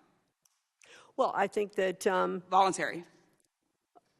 Well, let's make sure that in our schools. This is yes or no? We're looking. No, it's not. Okay. How about social studies standards that teach that President Biden won the 2020 election? I think our studies should all be taught accurately. Yes or no? I think our studies should No, be no, no. taught The accurately. question was, do you believe that social studies standards that teach that President Biden won the 2020 election is an illegal DEI? Yes or no? I think I have said we should teach accurately. We should. No, be you have on all not answered sides. the question. Oh, I answering don't the understand question. why you're incapable I'm of just answering. not giving you the answer you want. but No, I am want answering the answer, question. whatever your answer is. I just gave you the answer. No, the answer is yes or no. No, the answer is I No, think your our answer is courses yes or should be no. taught accurately. Gentleladies, Thank you so time much. has I yield back. expired. I now recognize the gentlelady from Michigan, Ms. McLean. Thank you, Mr. Chairman, and thank you, Madam Secretary, for being here, and thank you so much for your leadership in our joint efforts to downsize the Department of Education. Like you and the President, I believe education policy is best determined by states and local communities, along with parents. Obviously, the closer you are to the students, the more interactive and the more hands-on experience you really have. We have this to deliver the best outcomes for the students. I think that is our goal, is to make sure we're delivering the best outcomes to the students. To that aim, we have seen states, teachers' unions, and other bulldoze parents' rights in a pursuit of indoctrination over education. And I think that's what you were alluding to earlier, is we'll teach any subject as long as we can correct the truth with the other half of the truth, and we can teach both sides, which seems what education used to be. We used to teach, and I'm wondering if you agree with me on this, we used to teach children how to think as opposed to what to think. Would that be an accurate assessment? I think we do need to get back to teaching children more how to think. Amen. So as we return power to local communities, I'm trying to figure out, how can the federal government fulfill its role in protecting students and the parents' rights? How do you see the federal government, and how can we help ensure that we're protecting students and the people that get lost sometimes, the parents? How do we do that? Well, certainly returning education back to the states, back more local control, but really what that means, and what the President has said to me, is that he would like to take the bureaucracy out of education. You know, the Department of Education does not establish curriculum in a state. It doesn't hire teachers. It doesn't say what books to buy. It doesn't do any of those things. It is a great pass-through of funding that is appropriated by Congress through Title I, IDEA. Both of those are staying totally intact. But there are competitive grants that are then reviewed by the Department of Education, and so those competitive grants do go to states. And so what we want to do is to make more money available to go directly to the states.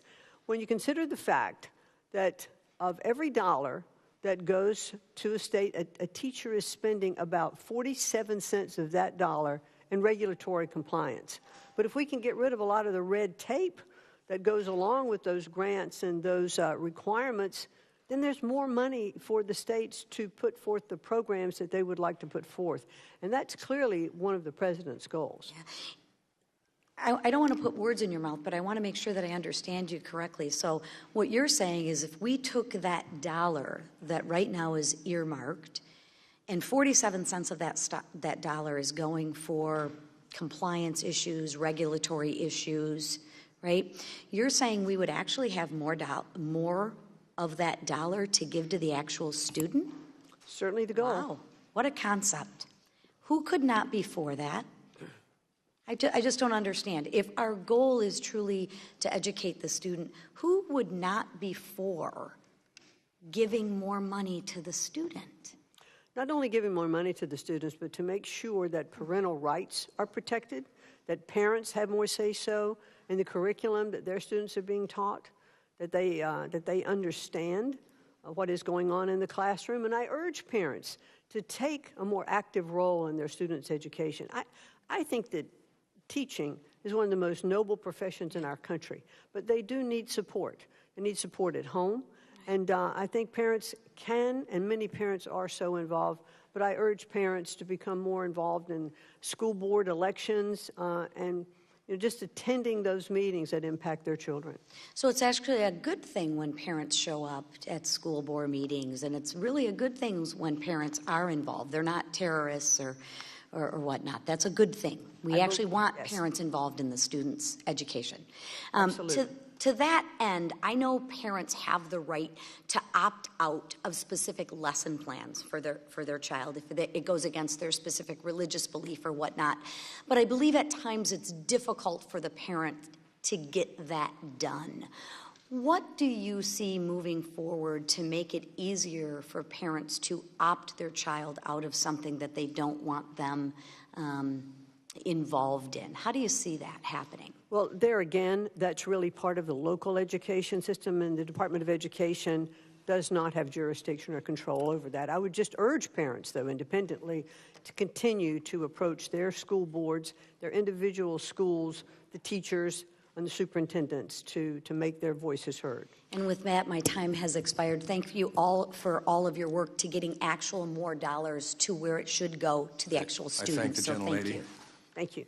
Now I recognize the gentleman from California, Mr. DeSaulnier.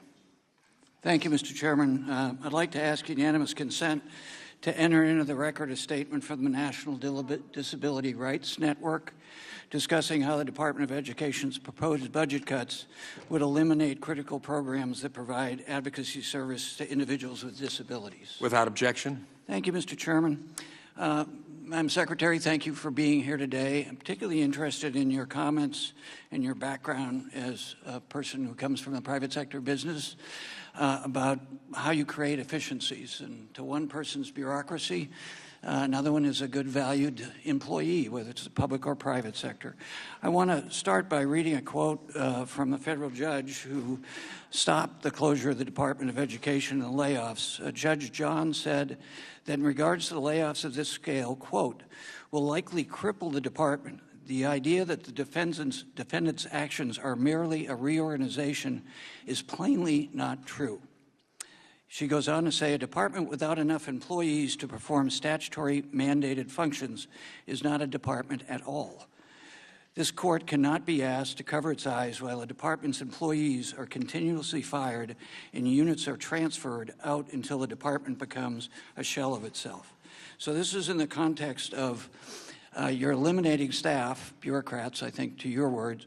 The judge clearly disagreed with you. And in the context of special education, where we've seen students, the number of special education students in the last 10 years doubled.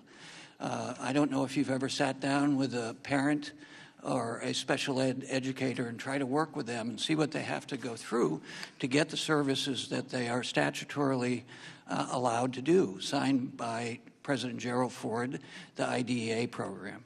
Have you ever done that? Have you met with special ed kids and their parents? Yes, I have, and I was very involved in Special Olympics for a good time and started that program in my prior profession and was astounded at all of the programs that we need for those students, and very, very heart-rendering sometimes, the stories with those parents. So when President Ford signed that bipartisan bill, the federal government promised in 1974, if memory serves me, that we would pay 40% of IDEA.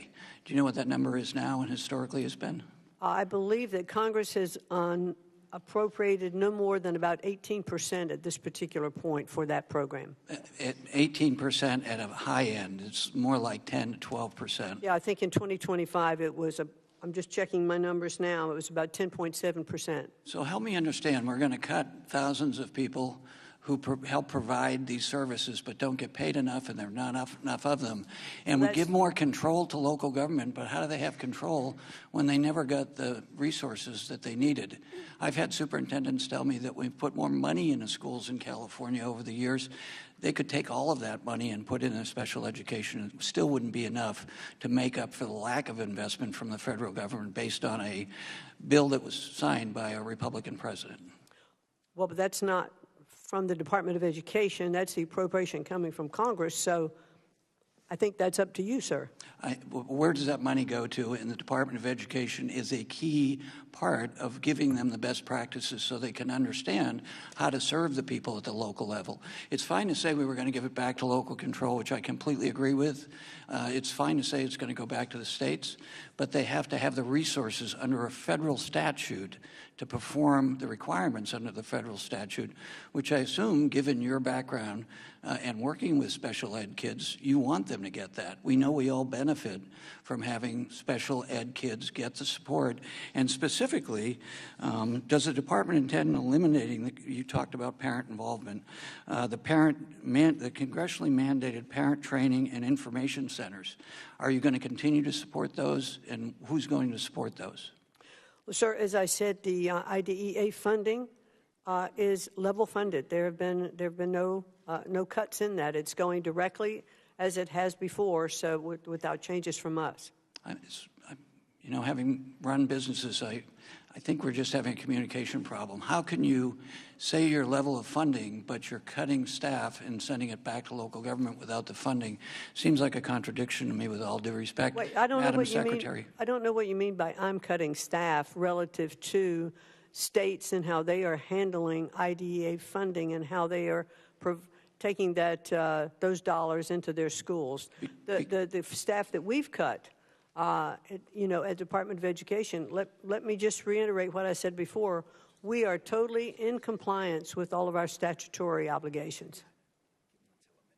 Oh, I'm told I have extra time because they messed up a clock. I'm sure it's a plot, Mr. Chairman, but I would love to continue the conversation. We clearly don't understand one another, and maybe I'm responsible for part of that. I don't understand, as a former business owner, how you can eliminate the Department of Education, or attempt to. Judge says you're not.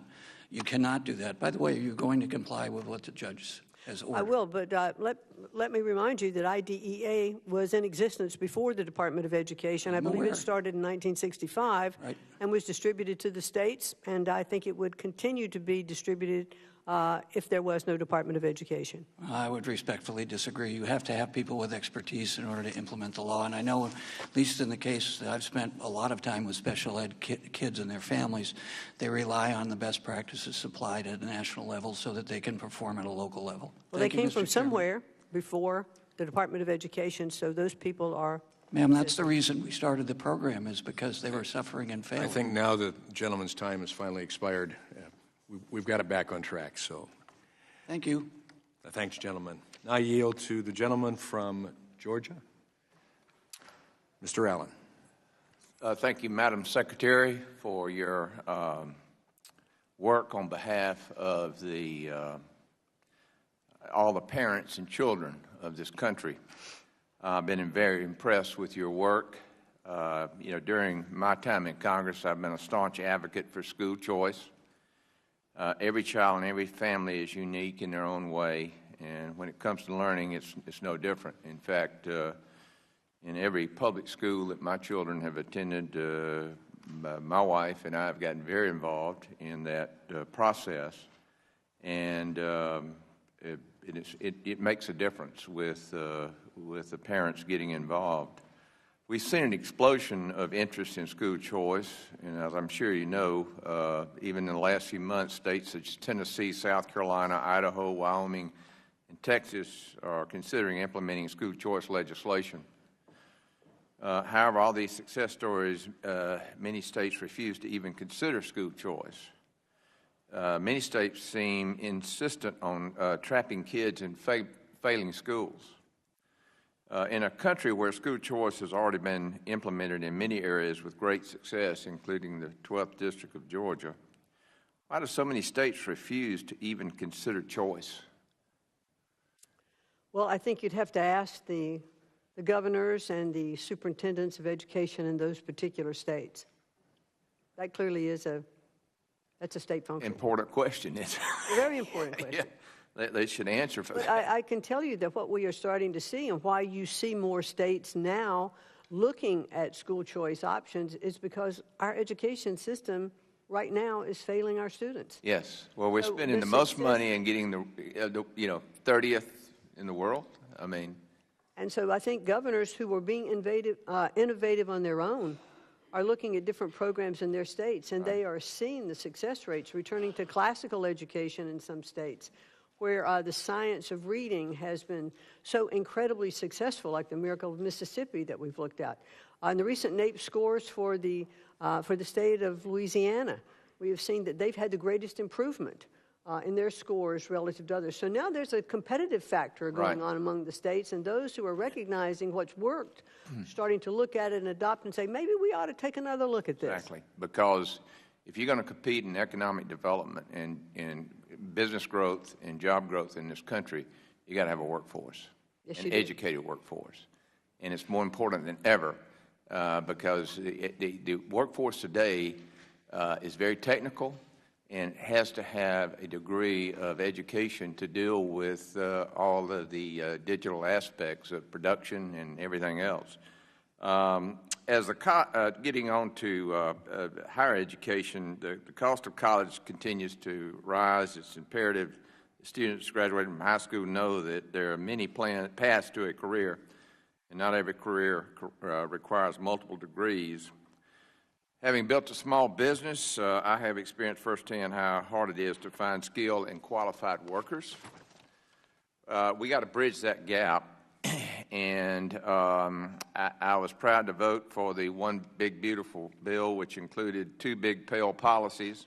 First, the bill reinvested billions to close the current Pell shortfall. Second, it opened up Pell to high-quality short-term programs. Can you talk more about why this administration supports short-term Pell and what such a program would do for our workforce? Well, just, not everyone can afford even the 2-year community college. So short-term Pell Grants, which are 8 to 14 weeks, I believe, or 8 to 15 weeks, provide those opportunities to learn and gain a skill and get into the workforce much faster. It's good for employees, it's good for employers to get them into the economy faster. So the short-term workforce Pell Grant, I'm a strong supporter of. Great. What changes, if any, do you believe need to be made to Perkins reauthorization to improve outcomes for students? Well, I just think that we have to have a better alignment, with the Perkins programs, with what our workforce innovation programs are. I just don't think they're aligned enough and we're holding them accountable enough for those. And I think we can close that gap because it's very worthwhile. Right, good. Well, I'm all with you on the competition among states. States compete for economic development, and states are paying closer attention to workforce development because it's critical as far as economic development. And thank you for your service to this country. Thank you, sir. I yield back.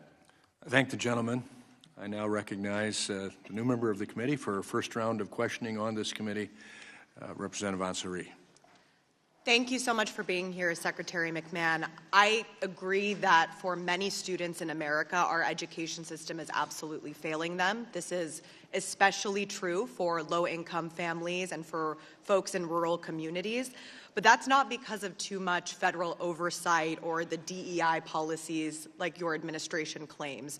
It's because in many states, like the state I represent in Arizona, we have woefully underfunded our public education system.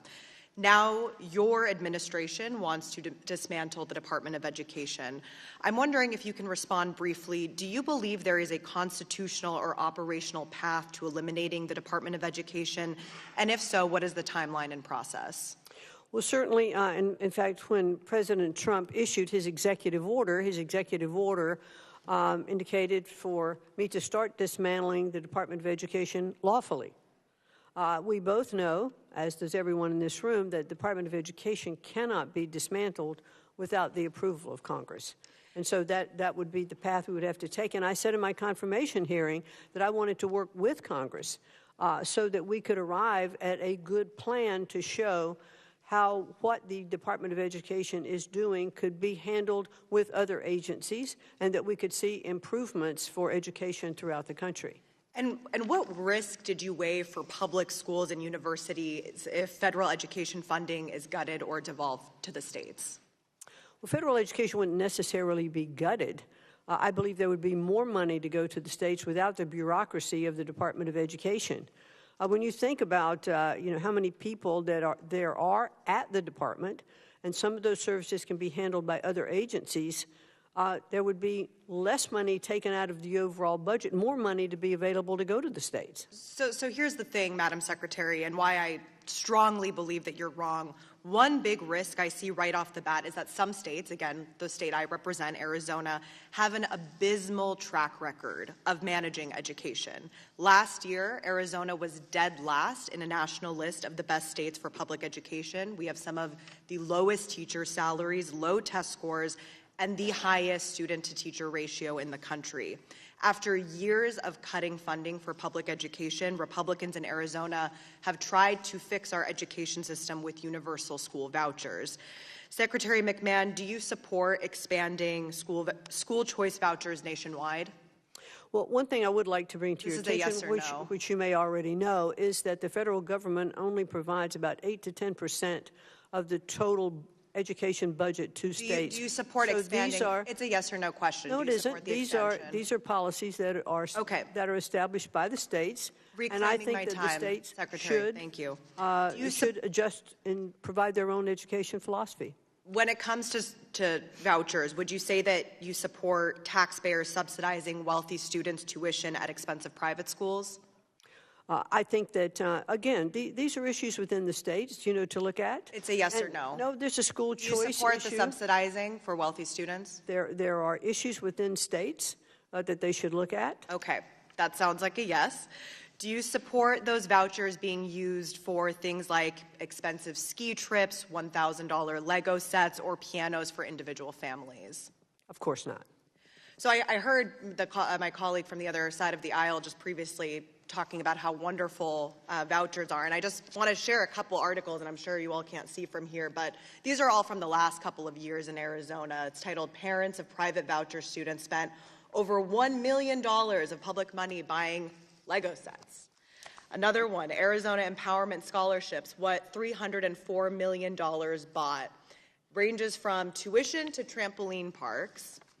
A lot of waste, fraud, and abuse happening. And another analysis, more than half of ESA students come from high-income zip codes.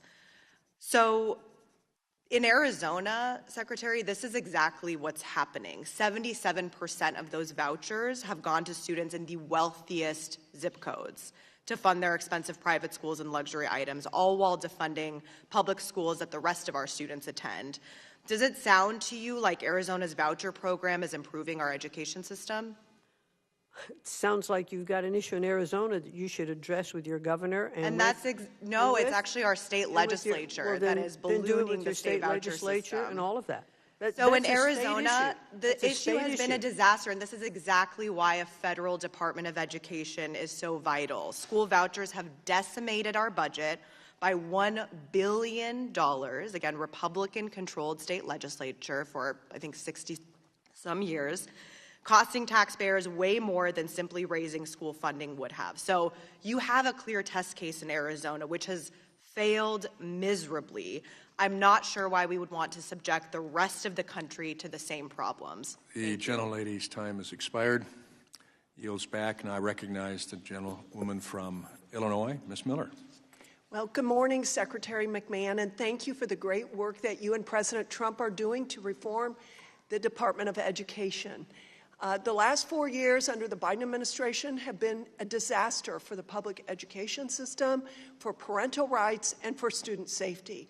And the most racist thing that's been going on in our country has been the unanimous support of the Democrats and the teachers union to force inner city children, black and brown children, into failing schools while denying their parents the opportunity to seek alternative options.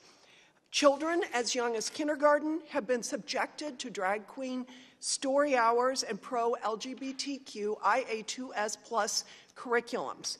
Shockingly, the Department of Education had the audacity to call parents domestic terrorists and proceeded to investigate and intimidate them into submission. Scott Smith was arrested. State Department of Education. The Biden Department of Education. The Biden Department. Yes. Scott Smith was arrested at a Loudoun County school board meeting over voicing his outrage that his 15-year-old daughter was raped by a boy dressed as a girl in a public school bathroom, and then the school sought to cover it up. Now, after being soundly defeated last November, Democrats in states like Maine, California, and my home state of Illinois continue to defy federal law by forcing our girls to compete against biological men and change with them in locker rooms. Thankfully, President Trump and yourself are taking action to stop this madness and are striving toward the ultimate goal of returning education to the states and to the parents where it belongs. So, Madam Secretary, thank you for your recent response to my letters addressing Title IX violations in Dearborn and Naperville, Illinois. Could you please elaborate on what the Department of Education is doing to investigate similar violations in other school districts and whether their federal funding will be rescinded for failing to comply with federal law? Thank you very much. And we are indeed investigating many cases that come up under Title IX. I mean, I was informed, I think it was yesterday, that in Colorado there was as part of the public school system on school trips, that there were boys sleeping, perhaps in beds,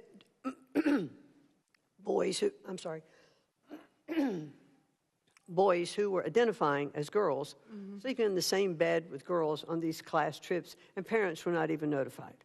I just think that that's incredibly wrong. That is a Title IX violation that we'll be, investigating. There is I think there's in Wyoming a college, that had, again, boys joining girls' sororities.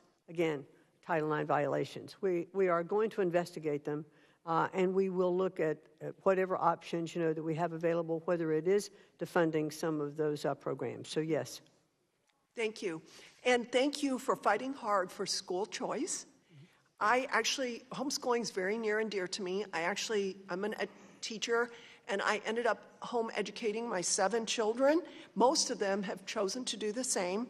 As parents saw the filth being taught to their children during the COVID-19 lockdowns, many began homeschooling. Recently, Democrat-run states like Illinois are seeking to significantly limit the right of parents to home educate their children. What can the Department of Education do to ensure that this fundamental right is protected?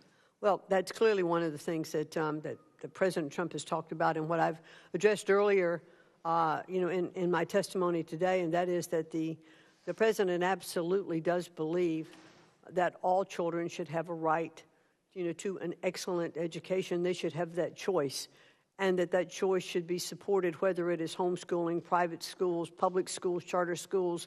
All of those should receive their funding, and that states should look at the choice options. Thank you. Competition makes everything better. As I mentioned earlier, the Biden administration launched an assault on parental rights in education. Aside from curriculums, according to Parents Defending Education, at least 20,000 schools in 1,100 districts have policies that prevent faculty and staff from disclosing a student's gender identity to his parents without the student's permission. What is the Department of Education doing to hold these schools accountable? Well, if I'm not incorrect, that falls under FERPA, which clearly is the statute that says that parents have the right to the information that is contained in their children's records, and I absolutely believe that to be true. Thank you. Thank the gentlelady. Mr. Chair, could I ask unanimous consent to enter 3 articles into the record? Without objection. Okay, first, parents of private voucher students spent over $1 million of public money buying Lego sets, 2 Arizona Empowerment Scholarships with $304 million bought, and 3 analysis. More than half of ESA students come from high-income zip codes. Thank you. Without objection, they are submitted. I now recognize the gentleman from New York, Mr. Mannion. Thank you, Mr. Chair, and thank you, Secretary McMahon. Today's hearing is an important one. Since the start of the administration, students, families, and educators across the country have been incredibly concerned about the direction that you and the President are attempting to take, both in K-12 and higher education, and your attempts to weaken or close the Department of Education are acts of recklessness and have already done significant damage. There's a lot I'd like to ask about, but in your fiscal year 26 budget request, I want to discuss programs serving students with disabilities. Your budget recommends consolidating 7 programs under the IDEA into a single block grant to states. So you're specifically talking about eliminating special education programs for preschools, teacher preparation, parent information centers, technical assistance, and educational technology.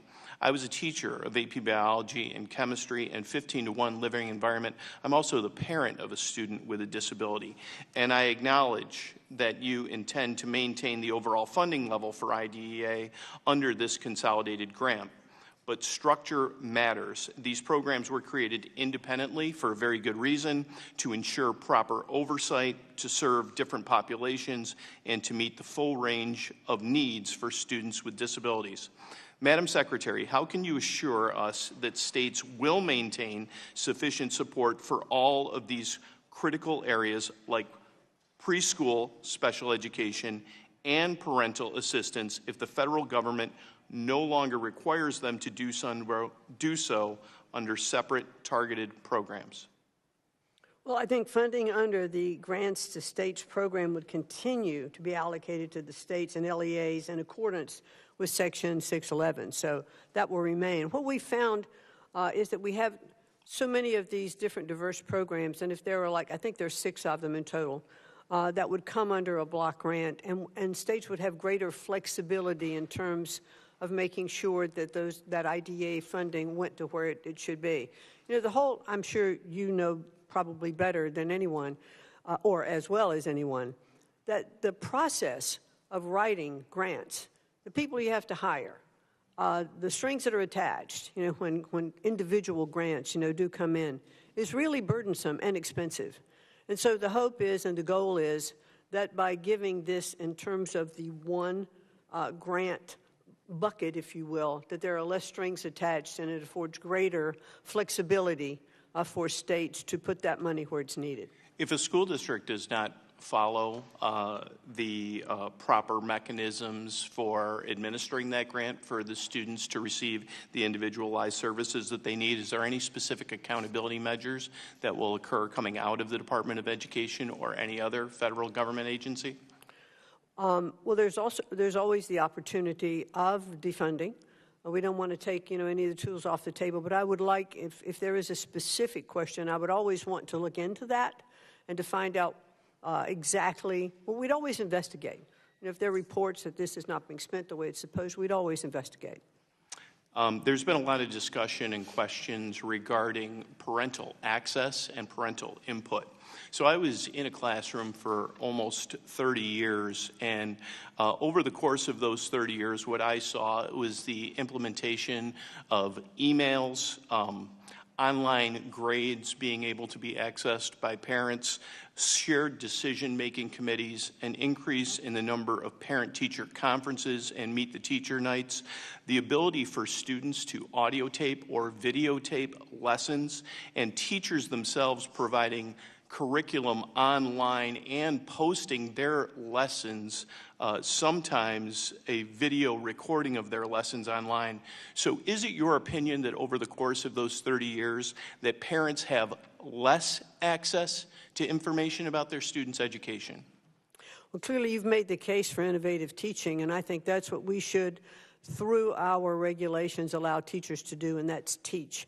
Let's take the handcuffs and the red tape of compliance with regulations off them and let them do what they want to do. And we will see better results with children. Thank you.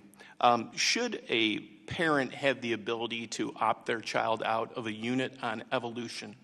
Yes. Should a school district be able to eliminate evolution from a biology curriculum?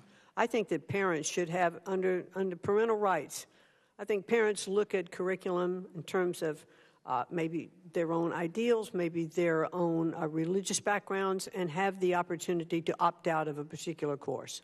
Thank you, Madam Secretary. Thank you, Mr. Chair.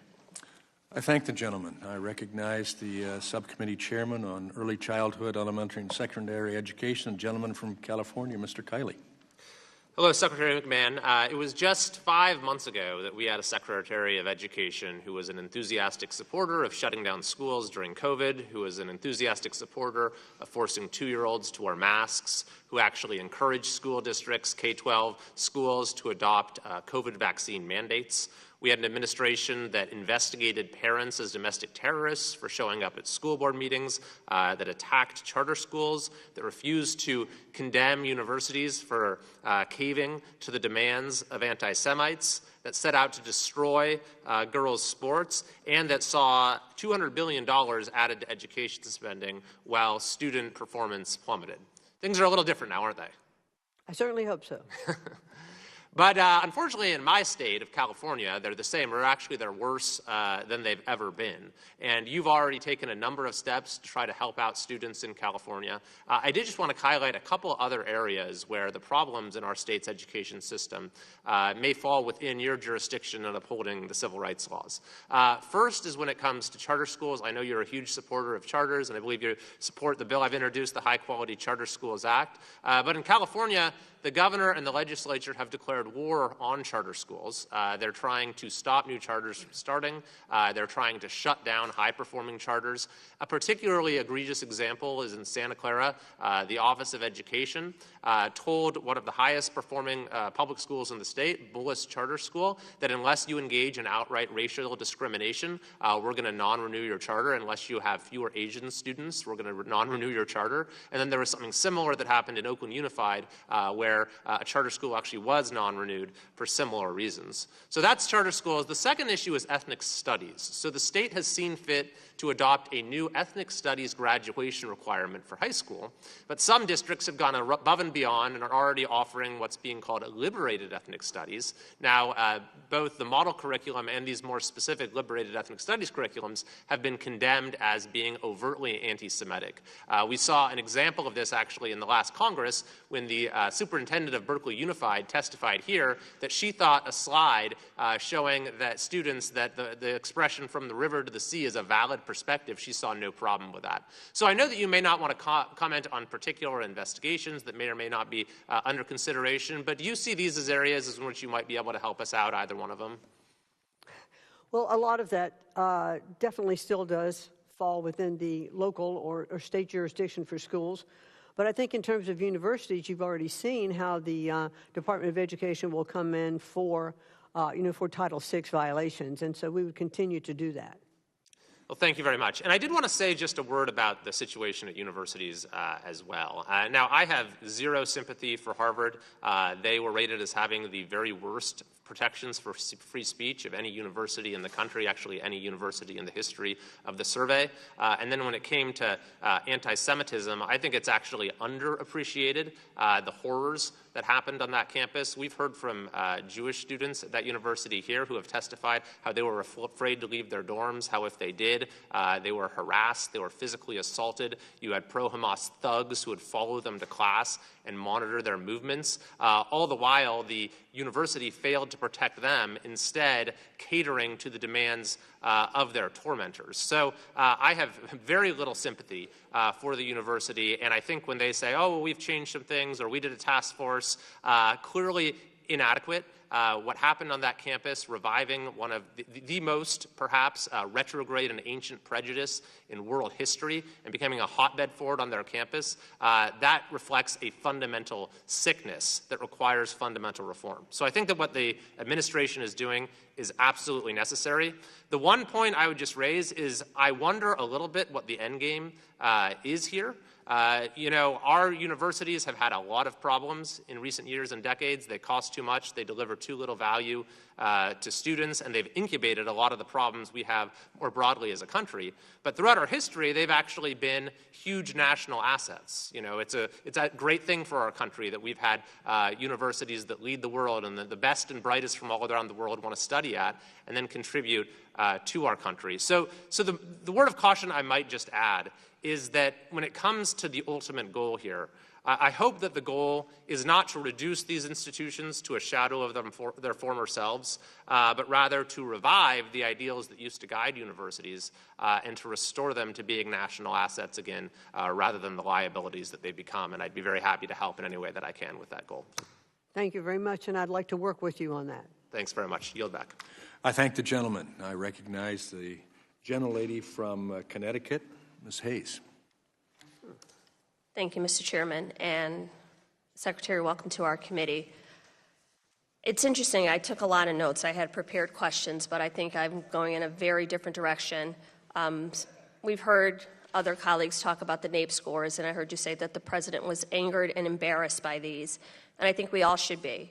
But when you disaggregate those scores, they clearly show that low-income students score significantly lower than their white and higher-income peers, and that is mostly in part to ongoing disparities in educational access and quality, which makes much of what I'm hearing today that much more relevant. You mentioned Connecticut. We both come from the state of Connecticut.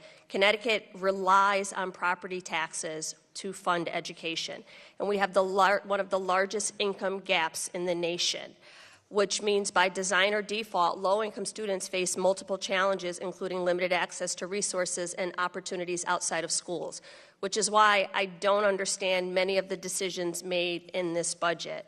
One of my colleagues asked about collecting data on family composition and background. The Department of Education Office of Civil Rights is mandated by law to do that. I was pleased to hear you say that states do not the Department of Education does not control curriculum, instruction, instructional materials, the teachers that are hired, which makes your words contradictory because every argument you have is to put local control back into the states. But states already have local control, as anyone who has any knowledge or background of education would already know. The role of the Department of Education would be the civil rights enforcement of those local controls, which again, the irony of this budget zeroing out American history and civic education programs when you couldn't even answer a question about Ruby Bridges or the election of President Biden, which are as basic as it gets. So I really, really don't understand it. But you are making the argument for me because when you respond to questions from my colleagues by saying that sounds like an issue for state legislatures, that is why the Office of Civil Rights is necessary, because state legislatures made the decision that Ruby Bridges did not have the right to a free and appropriate, high-quality public education. So you, Madam Secretary, are actually making the argument for the role of the department, not to dictate local curriculum instruction or instructional materials, but to make sure that those things are carried out by the department. I mean, that states follow the law, that they are doing those things. So 49 million children in this country receive public education services. About 3 million children are in charter schools. There are not enough charter school slots.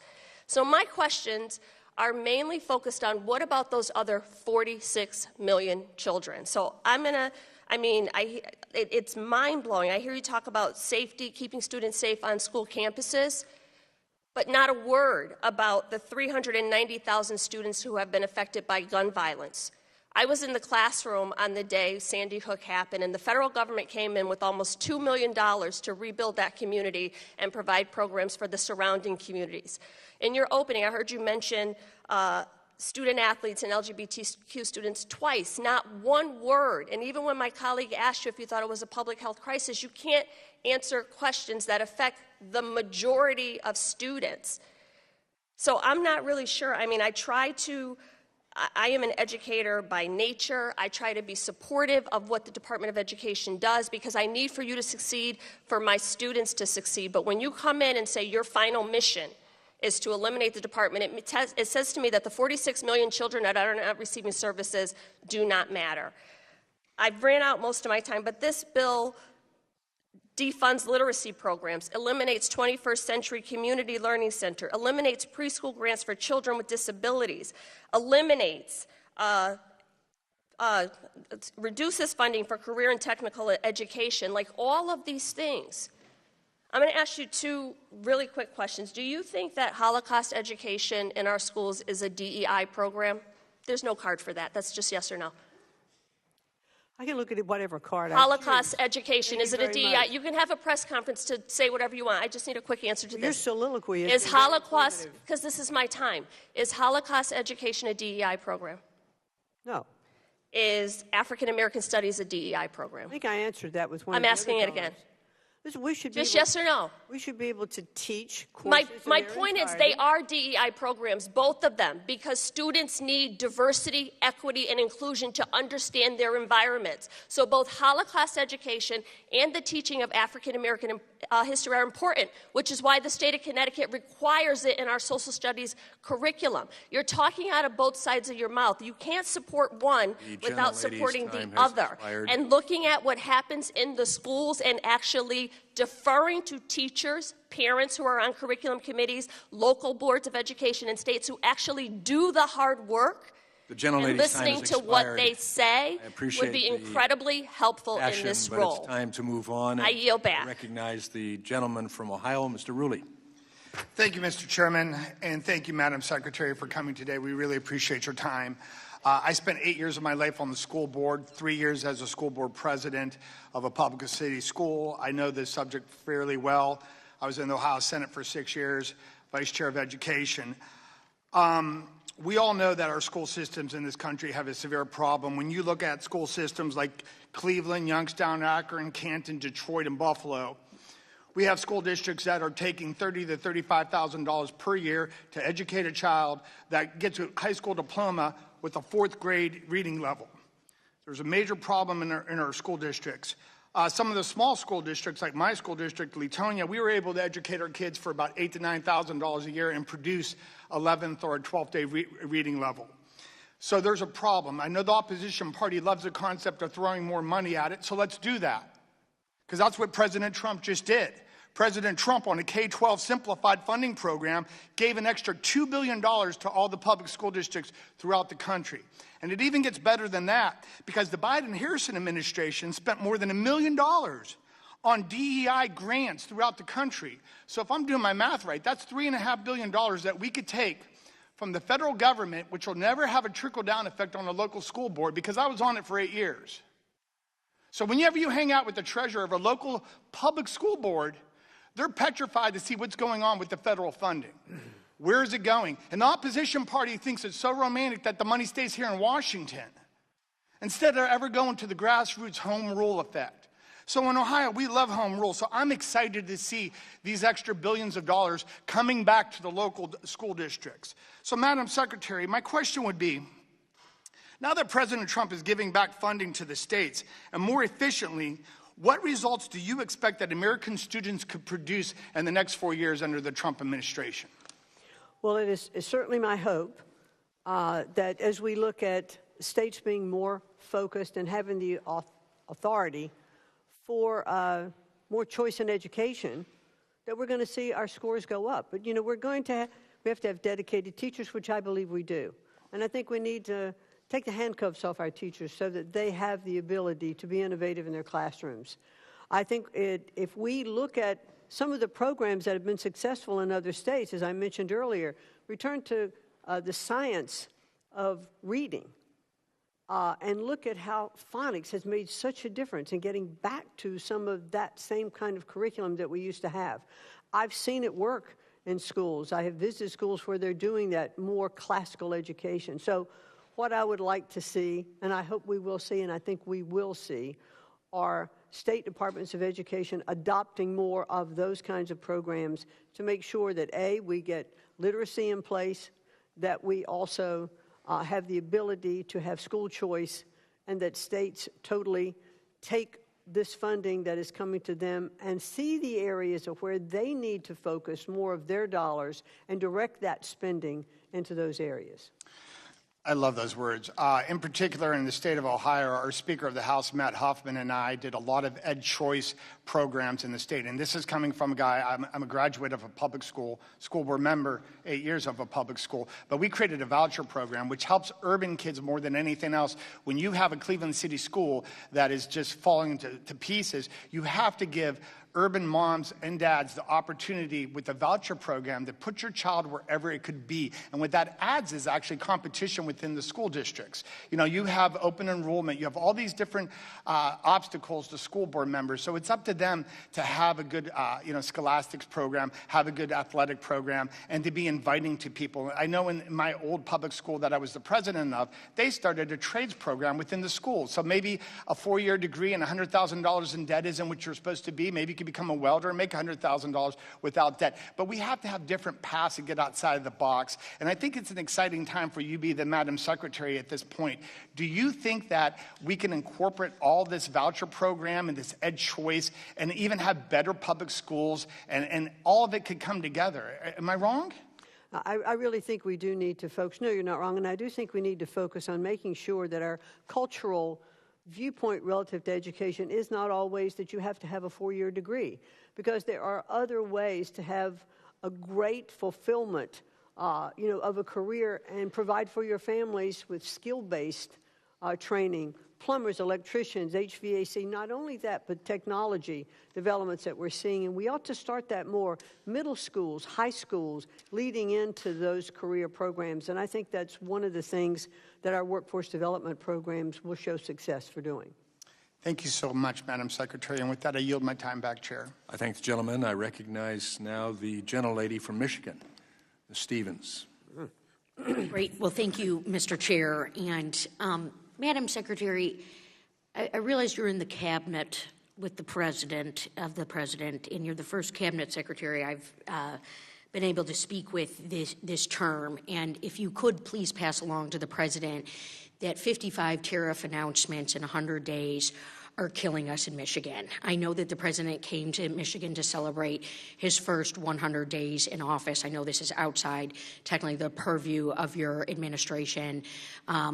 We see hiring on hold. We see suppliers, small businesses. They are telling me today that operations are going to shut down. And certainly we then get the question of unemployment and job training and apprenticeship programs. Now, the Department of Education was passed into law in a close vote in 1979. 4 years prior to that, the House of Representatives signed into law the Investing in Disabilities Education Act, IDEA. We want to see special education fully funded in the United States of America. And Michigan, just as of 2023, missed out on $700 million in IDEA funding. I have worked so closely with my school districts all across my state, frankly, on the missing pieces of their budget from special education funding gaps. Can you speak to some of the changes that are going on in the administration or in your very agency right now, and if there is an opportunity for Michigan to access more special education dollars?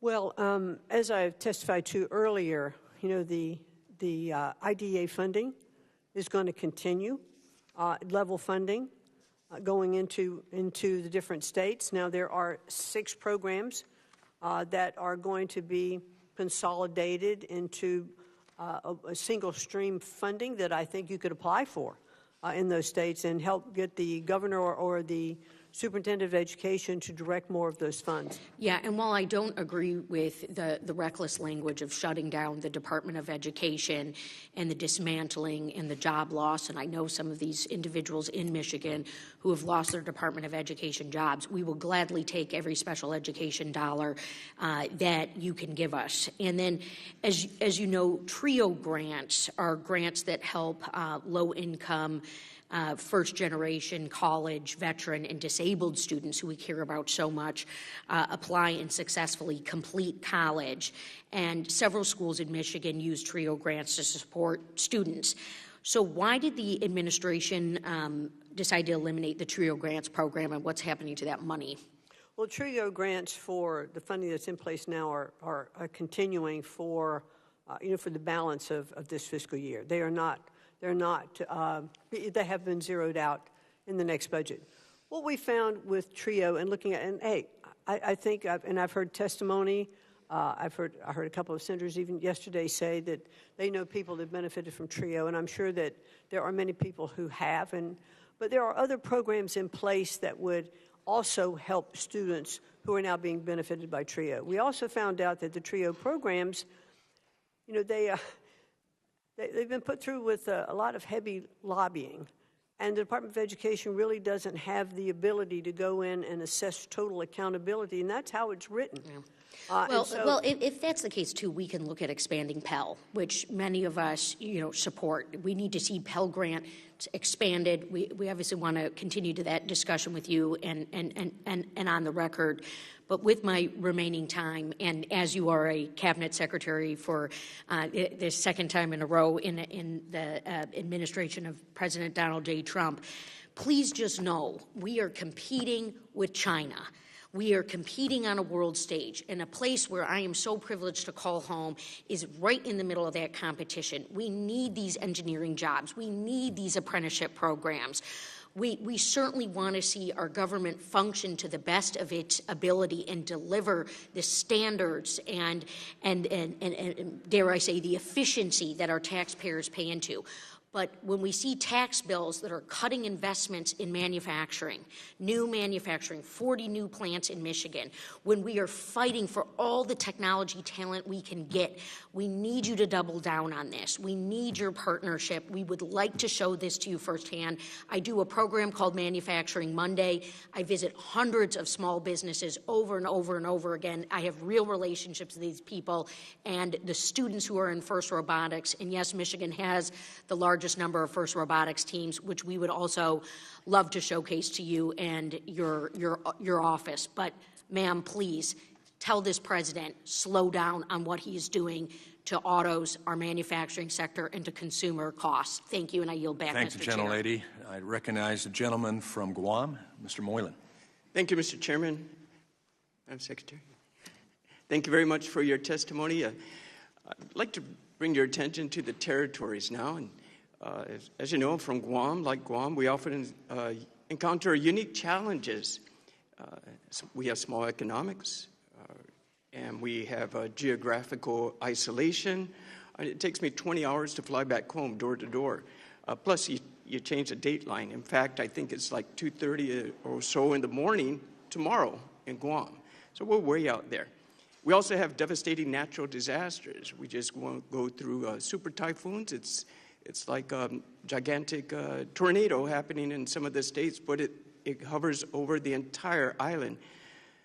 Plus, we have the military buildup with the Indo-PACOM situation. So my question is, how does the administration plan to invest in American students in the outlying areas, where the roles and responsibilities of the federal government are much different than that in the states? Well, what I would like to do, if I may, outside of the hearing, there are specific areas that we could talk about and what my position at education may be able to be helpful for you. I'd welcome that opportunity to have more thorough discussion with you. I appreciate that, and we need to get you to Guam as well. That would be great. Going on to another question then, again, specifically on Guam, we often fail to recruit and retain special education specialists. I understand that's nationwide, but making it burdensome for our special needs students to attend public and even charter schools. So how can this administration support Guam in addressing these gaps? Again, that really is more local use of funding and not controlled by the Department of Education. When we get to our meeting, we'll also discuss how often we face financial hardships in the island when it comes to infrastructure improvements, and academic competitiveness, how does this administration plan to invest and uplift these students? Another concern of mine for the islands and many of the territories. Yeah. Again, I look forward to our meeting to discuss those. Okay. Let's see. Okay, just finally, another one for our topics of discussion. As you're aware, Guam often struggles with the needed infrastructure upgrades. Our storms and our cost of getting materials to the island is tremendous. And especially with our public schools, it's very costly. And so how does the administration, another one we can discuss, plan to address critical issues like these, ensuring that we can make our educational institution in the outlying areas world-class like all American institutions should be? Well, I really do look forward to our meeting. I think I can address things better by sitting down and having a better understanding of your issues. Okay. Likewise, when we get to our meeting, we'll talk about the shortages of medical physicians and nurses. We know nationwide, but even so more stressful for the territories. In addition, how the skinny budget has affected our special education funding. Likewise, for skilled trade and workers and high-skilled degrees in medical professions, how we can better that for our territories. Pretty much, I'm looking forward to a long discussion with you as soon as possible, Madam Secretary. I appreciate it. And I'll make myself available for that. That'd be wonderful, and we'll get you a trip to Guam. Thank you. Thank you, Mr. Chairman. I thank the gentleman. I recognize the gentleman from Texas, Mr. Ansari. Secretary McMahon, thank you for joining us here today. Right now, the administration that you are a part of is pushing for a massive tax break for billionaires paid for by massive cuts to health care and food assistance for everyday Americans, including to the children that you're charged with educating. You yourself and your family, as a billionaire family of wealth of about $3.2 billion, can you share with us, do you know how much you and your family will receive in tax benefit if this Republican tax proposal gets pushed through? No, I've not sat down and worked with my accountants on what tax. I can tell you most. You have a general sense? Well, I Is can it tell you millions the or last time tens of millions? taxes went through, I paid more. And so you think that under this proposal, you will not, like the other billionaires, get millions or tens of millions of dollars in tax benefit? I think this is kind of a ridiculous line of No, questioning. it's not ridiculous, because here's what's important. The biggest bill being pushed by your administration for your average extremely wealthy person would give about a $4 million benefit. Your family's worth about $3.2 billion, so I imagine that you'd get millions of dollars in benefit from this tax bill. Does that make sense? Does that check out? I don't know. I'd have to let you know. Let's just ask the member Chairman, how this refers to education. My question. I'll refer to that, Secretary. So, okay, look, there are families watching at home from my district that could lose their health care. And they want to know why their health care would get taken away. And what it's paying for is overwhelmingly tax cuts for the wealthiest people in the country. And so what would you spend the $4 million on that you would get a benefit of at least $4 million? Let's get to your educational line of questioning. What would those that we families deal with in this committee? What would those families who lose their health care, who are watching, what would you spend the $4 million on that's worth more than their health care? I'm not going to address the questions relative to me personally. I'm here as the Secretary of Education, and I'm okay. So, as the happy Secretary to of answer the Education, questions then, relative to education. as the Secretary of Education, do you think, yes or no, that kids will do better off in school if they have health care and their food needs met? Yes or no? We all do better, and children will do better in school if their health needs are met. I agree with that. Good.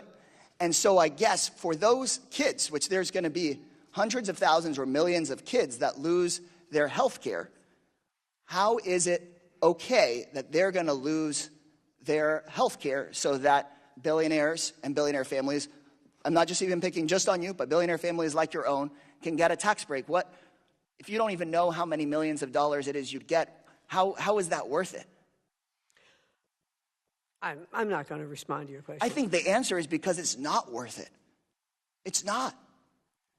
If you got $3.2 billion or $5 billion or $10 billion, going off the premise that there's going to be health care that is going to be removed from these children. I'm not sure that is a correct premise. So every single organization that's looked at this bill knows that millions of people will lose their health care. The latest estimate is at least 11 million people and families, because you wouldn't get the enormous savings that the Republican majority on this committee is looking for unless you kick those millions of people off of their health care. So how can we educate our kids if they don't have a roof over their heads, if they can't see a doctor, if they don't have food assistance? So I'll ask you, do you think it's right for kids to not have food to eat at home before they go to class in order to make sure that a billionaire that doesn't even know how many more millions of dollars they're going to get could just get a few million more? I want to make sure that as the Secretary of the Department of Education, that the President's plan to make school choice available to every student in our country is what we follow. And the President's plan specifically takes money away from those kids, specifically takes food away from those families, specifically takes money and sends it to big contractors, big companies, and sends millions of dollars to billionaires like you who don't even know how many extra millions of dollars they're going to get. Before I was a member of Congress, I helped run an after-school program at a high school where many of the kids were getting driven to school in the same car that they slept in at night. They didn't have food. Many of them couldn't see a doctor. They struggled in class. We should be passing a bill to make sure that they've got a decent classroom experience, a roof over their head, food, and health care, not a bill that just funnels who knows, in your opinion, how many millions of dollars to billionaires like those in President Trump's Gentleman's cabinet. time has expired. I now recognize the gentleman from Missouri, Mr. Under. Thank you, Mr. Chairman. And thank you, Secretary McMahon, so much for taking the time to come to testify before us today. First of all, I'd like to apologize for the contemptible way that my Democrat colleague treated you. I just want to say parenthetically that absolutely, I'm a physician who has taken care of Medicaid-insured patients for over 30 years, and absolutely 0 children will lose their health care under the Big Beautiful Reconciliation Bill. But I'd like to discuss with you some of the damage done by the Biden administration to education policy in the United States. One of the worst policies, of course, was the Department of Education's treatment of Title IX regulation. It, of course, radically reinterpreted sex to include gender identity and sexual orientation, which resulted in men infiltrating women's sports, much to the detriment of fairness and safety in an area where women have made enormous progress over the years. Thankfully, a federal court vacated that regulation earlier this year. But there was another aspect of Biden's Title IX regulation that was also damaging but didn't receive as much attention, and that is the erosion of due process during Title IX adjudication of misconduct on campus. The Biden administration uniformly lowered the evidence standard required for a student to be convicted of misconduct in such an adjudication. This is serious, and federal courts have found that some students were wrongfully disciplined or even expelled in that process. The Trump administration has worked to improve this situation, preserving the integrity of the process for sexual misconduct victims, and at the same time discouraging false accusations, because if false accusations are tolerated, it weakens the voice of actual victims. I believe we need a permanent legislative solution to protect victims of misconduct and those accused, as opposed to ping-ponging back and forth with changes in administration. Unfortunately, the Biden administration was not alone in disrespecting the Title IX due process rights over the years. After a Title IX adjudication that occurred after Oberlin College changed its school's procedures, the Sixth Circuit of the U.S. Court of Appeals strongly reprimanded the college, noting that in this country we determine guilt or innocence individually rather than collectively based on one's identification with some demographic group, and concluded the institution's expulsion of a student was arguably inexplicable. A similar case out of Purdue University, where the university refused to allow the accused to see the evidence against him. Secretary McMahon, could you talk about the efforts of the department to ensure that education and educational institutions know their obligations under Title IX to protect the due process rights of their students as well as the victims of misconduct? Well, certainly I think this administration has shown that it is absolutely committed, to protecting, Title IX, not only with keeping men out of women's sports, because we do know that women are absolutely girls and women are absolutely put at a disadvantage when men are allowed to compete, just simply because they can miss scholastic opportunities as well as for their own personal safety. Right. So I absolutely believe that we're correct in enforcing those Title IX efforts, and the President has issued an executive order to that effect as well as the fact that I do believe that it is covered under Title IX. Yeah. So, and the due process portion at our universities, I think, is very important that we continue to look at that to make sure, as you said, that victims and those who are accused are protected under due process. No, I think that's correct, and I think too many times these Title IX adjudications are run by folks of a DEI bent, and many times there can be a guilty until proven innocent assumption and a lack of due process. So I thank you and, of course, the Trump administration for your commitment to restoring Title IX to its original purpose as opposed to being weaponized for ideological political ends. Thank you so much for being before us here today, Madam Secretary. I yield back. I thank the gentleman. I recognize now the gentlelady from Minnesota, Ms. Omar. Thank you, Chairman, and thank you, Madam Secretary, for being here with us. Is it fair to assume that you are aware that when a student loan borrower is defrauded by a school, that there is a provision in law called the borrower defense? Yes, I am. Okay. It is a straightforward concept. A student should not be forced to repay loans to schools that lie to them. We know that millions of federal grants and loans go out the door while students are left with education that is not worthy. So I was actually surprised a few weeks ago when your department quietly rescinded $37 million fine that was placed against Grand Canyon University. Can you explain why that happened? Let me think for a second.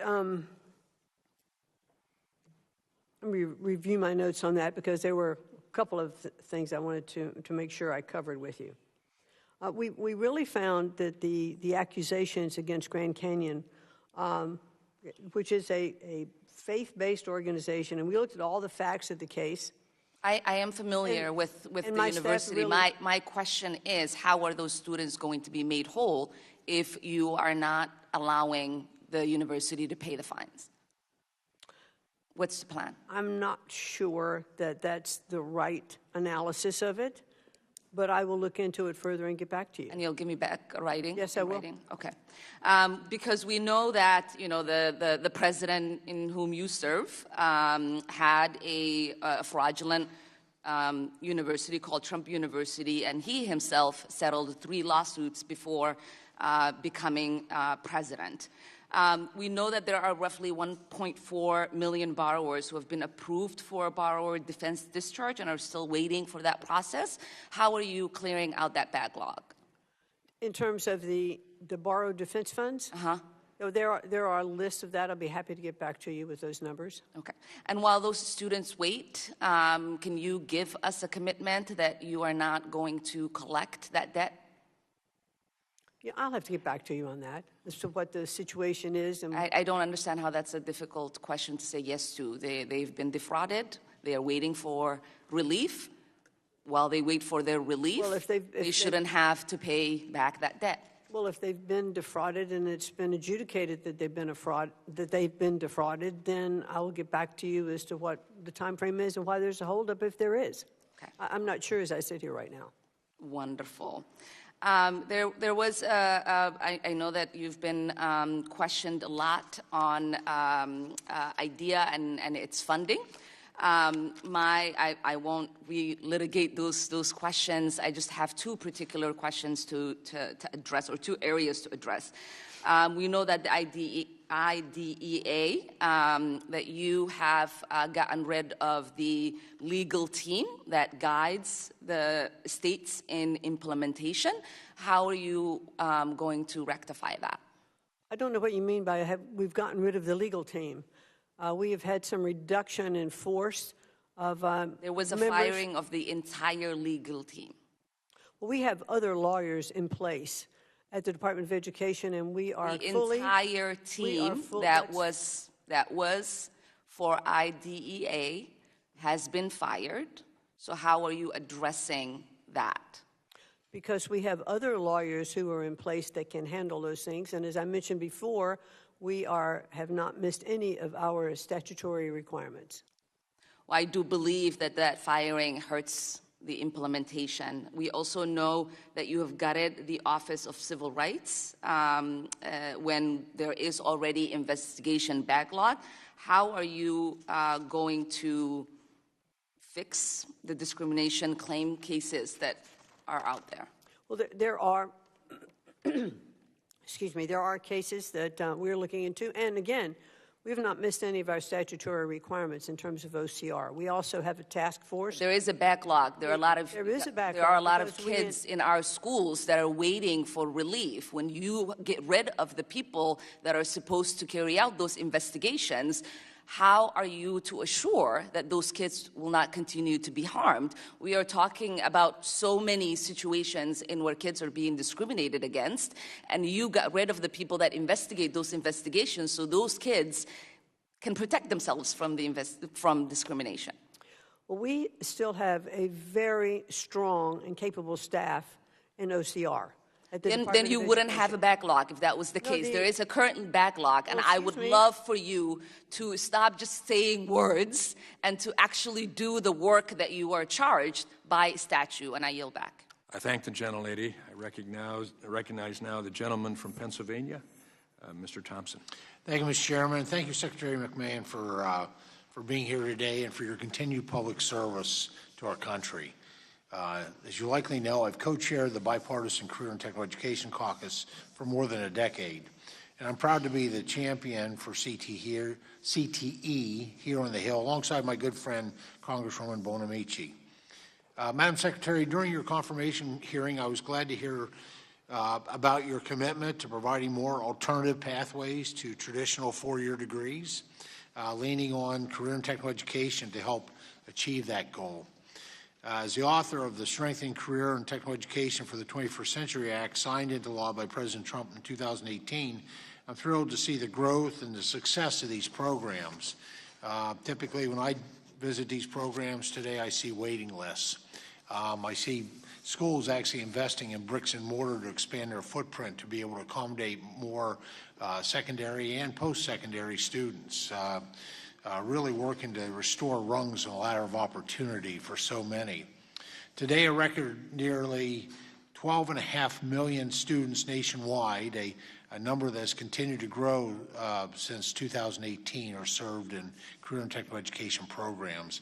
At the secondary level, students are graduating from CTE pathways at an amazing 96% rate, far higher than the national average. High school CTE concentrators are also more likely to be employed full-time and have higher earnings 8 years post-graduation than their counterparts. Great pathway to success in life. Madam Secretary, would you agree that CTE programs help incentivize workforce and skills development? Yes, I do. Yeah, the reason that we obviously know this information is and can track the CTE success and made positive reforms in 2018 was because of the data. Without good data, it's hard to make good decisions as members of Congress. Now, I've written about this issue to you before, but I'm still concerned about the Department's decision to cancel the National Evaluation of Career and Technical Education under Perkins. This 5-year evaluation was mandated by law in Perkins 5. It was set to be completed this year as Congress begins our work to reauthorize Perkins. It's time to do Perkins 6 here, reauthorization time. And when you reauthorize, you want to refine, you want to improve, you want to maximize opportunities. We need data to do that. It's better to educate or to legislate based on data, not emotion. So, Madam Secretary, how does the department plan to ensure there's still a national level evaluation infrastructure in place to support evidence-based policymaking in CTE while not losing the nearly 5 years worth of data that's already been collected? Well, we're going to continue to collect the data that we need to collect, and we want to make sure that the Perkins program is, I think as Congress, we want to provide to you the best data that is possible. So we have made some changes in some of the educational data collecting that we are doing. I'm not sure, as I sit here at this moment, if that's really pertinent to the Perkins data so much as it was the NAEP scoring and other educational policies. And I'd like to get back to you after I clarify that. Yeah, that'd be great, and I look forward to working with you because it would cause me concern that on year 6 of collecting that data, we use a different methodology. I mean, we need consistency, right? In terms of data, consistency is important in the statistical collection of data. So, quite frankly, I look forward to working with you because we need to go back and finish the process the way we legislate it and the way we did the first 5 years. I think they'll set us up nicely for doing a great Perkins 6 reauthorization.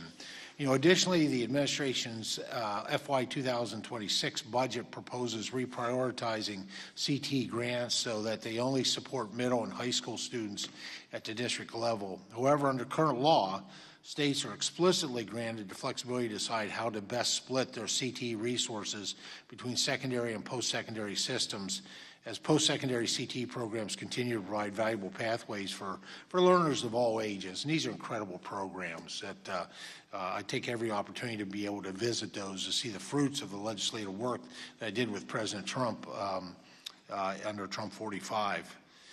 With the modernizing career and technical education for the 21st century. Can you explain why the administration is seeking to limit CTE funds to K-12, despite Perkins law explicitly supporting student transitions beyond high school, including into apprenticeship and other post-secondary pathways? Another area that I look forward to working personally with you on. Thank you. I'd look forward to that as well. I know the President is certainly, and the budget supports the directive of the President's executive order, preparing Americans for high-paying, skilled jobs, and that's one of the things that we'd like to focus on as well. That'd be great. The action by the department was kind of contrary to that. Very familiar with that executive order. Gentleman's time has expired. I thank the gentleman. Thank you. Secretary. I now recognize the gentleman from North Carolina, Mr. Harris. Well, thank you, Mr. Chairman, and thank you, Madam Secretary, for being here and for your patience and endurance throughout this hearing. There's been a lot said about the closing of the Department of Education and the activities that are being ensued. But, Madam Secretary, I want to ask you, is education mentioned in our Constitution? I don't believe it is in terms of directives or agencies mentioned in the Constitution. Correct. Our 10th Amendment says that the powers not delegated to the federal government by the Constitution are reserved to who exactly? States. The states and the people. Yes. And my wife teaches 8th grade U.S. history, and I think even her 8th graders can piece together that if it's not mentioned in the Constitution, it must fall to the states and to the people. Sadly, some of our federal judges need to go back to the 8th grade and have that kind of class. Let me ask you this. Do you think a single district judge should be able to stop the constitutional actions of a president? Well, I certainly think that is a question now that is before the courts, and is being, I think it will be properly adjudicated. Well, unfortunately, that's exactly what happened. Judge Wan in Boston issued a preliminary injunction to stop several of President Trump's education-related executive orders, including the one directing you to take steps to close the department. So I want to take a moment just to set the record straight for the nation and ask you, Did President Trump's executive order in March about closing the department ever tell you to ignore the law? No, in fact, it says specifically in the executive order to do it lawfully.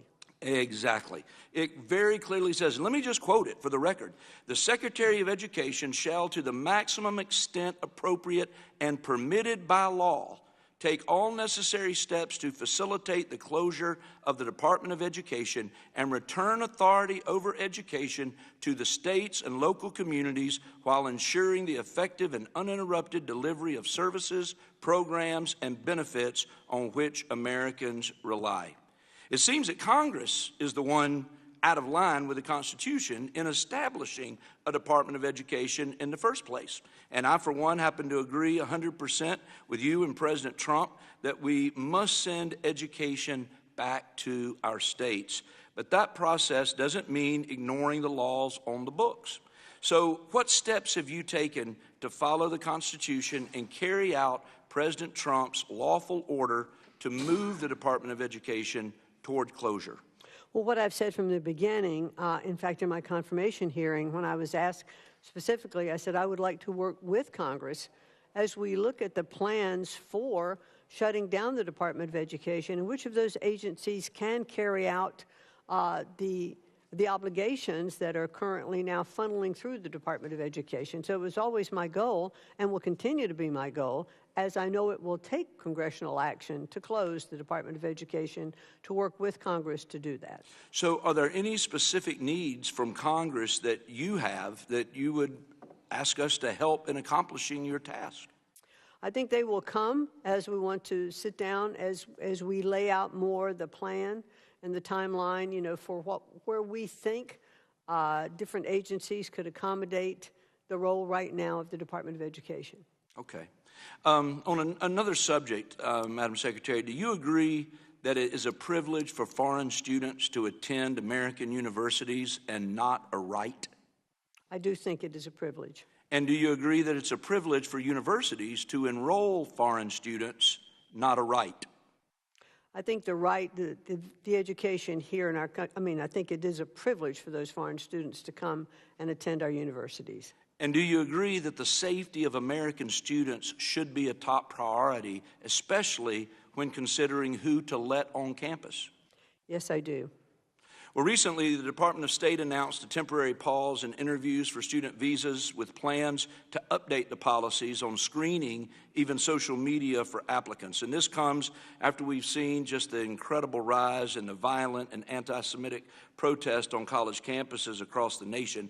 And I want to ask you in just a closing seconds, has your department noticed a connection between schools that fail to follow the law and report foreign donations and the prevalence of anti-Semitism on campuses? Well, one of the things that we've asked, in fact, this is exactly one of the issues that came up with Harvard.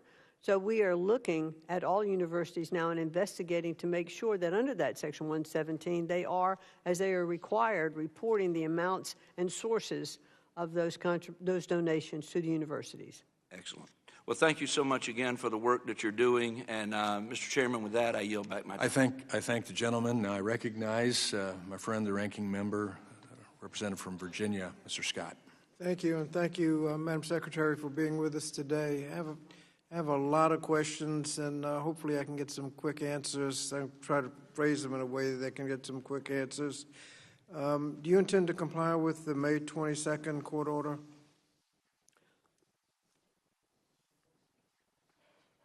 The May 22nd, in which we are joined in this particular aspect, can you be more specific?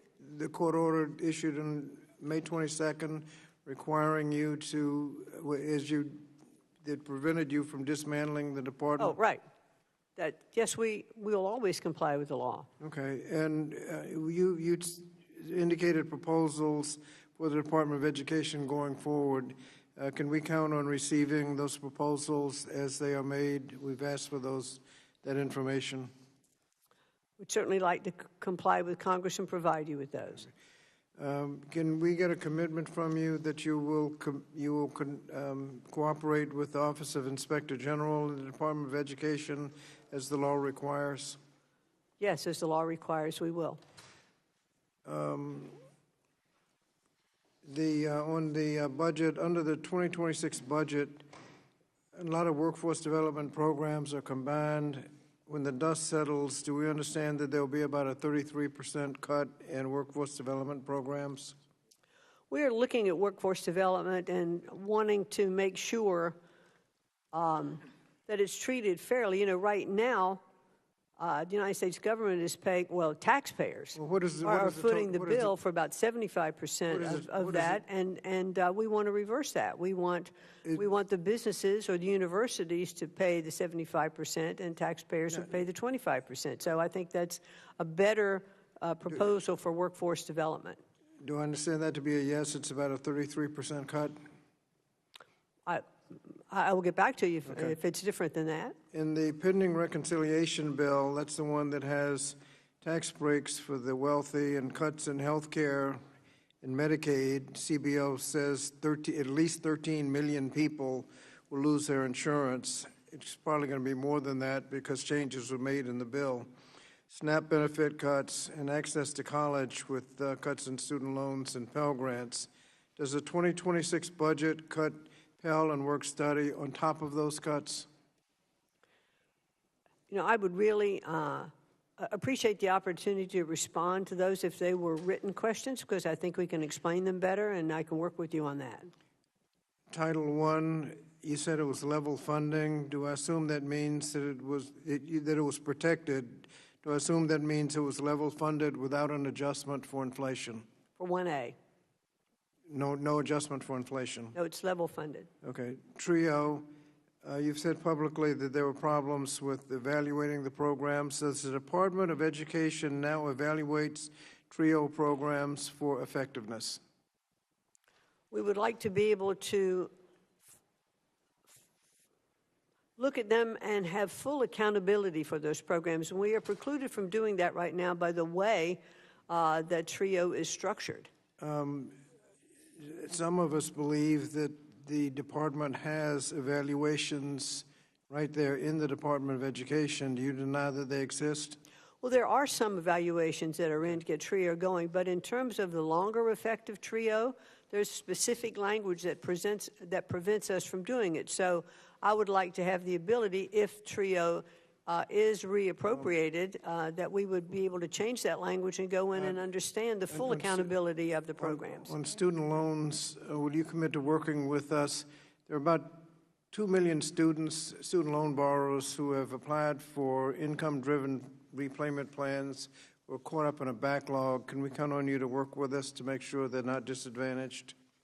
We're working relative to all of those loans that are in default with several different programs for repayment, and we urge students who have borrowed money and are in default now to go to our... They're in a backlog, so you'll work with us to make sure they're not just caught up in that. I had a Title VI question, and that is that is it true that the Office of Civil Rights investigates allegations of violations of Title VI? The Office of Civil Rights at the Department of Education, yes, we do that. On Title VI, are you aware of the process that requires you to, according to the law, in case of any action terminating or refusing to grant or continue assistance because of failure to comply with a requirement, the head of the federal agency must file with the committees of the House and Senate having legislative jurisdiction over the program or activity involved a full written report of the circumstances and grounds for such action. No such action shall become effective until 30 days have elapsed after the filing of such report. Do you know if the Department of Education has filed a report with this committee on any action you've taken? We may very well have done that. I'd like to get back to you just to assure you that my answer is correct. The gentleman's time has expired. Can I ask just one more quick question, and that is lack of viewpoint diversity a violation of Title VI?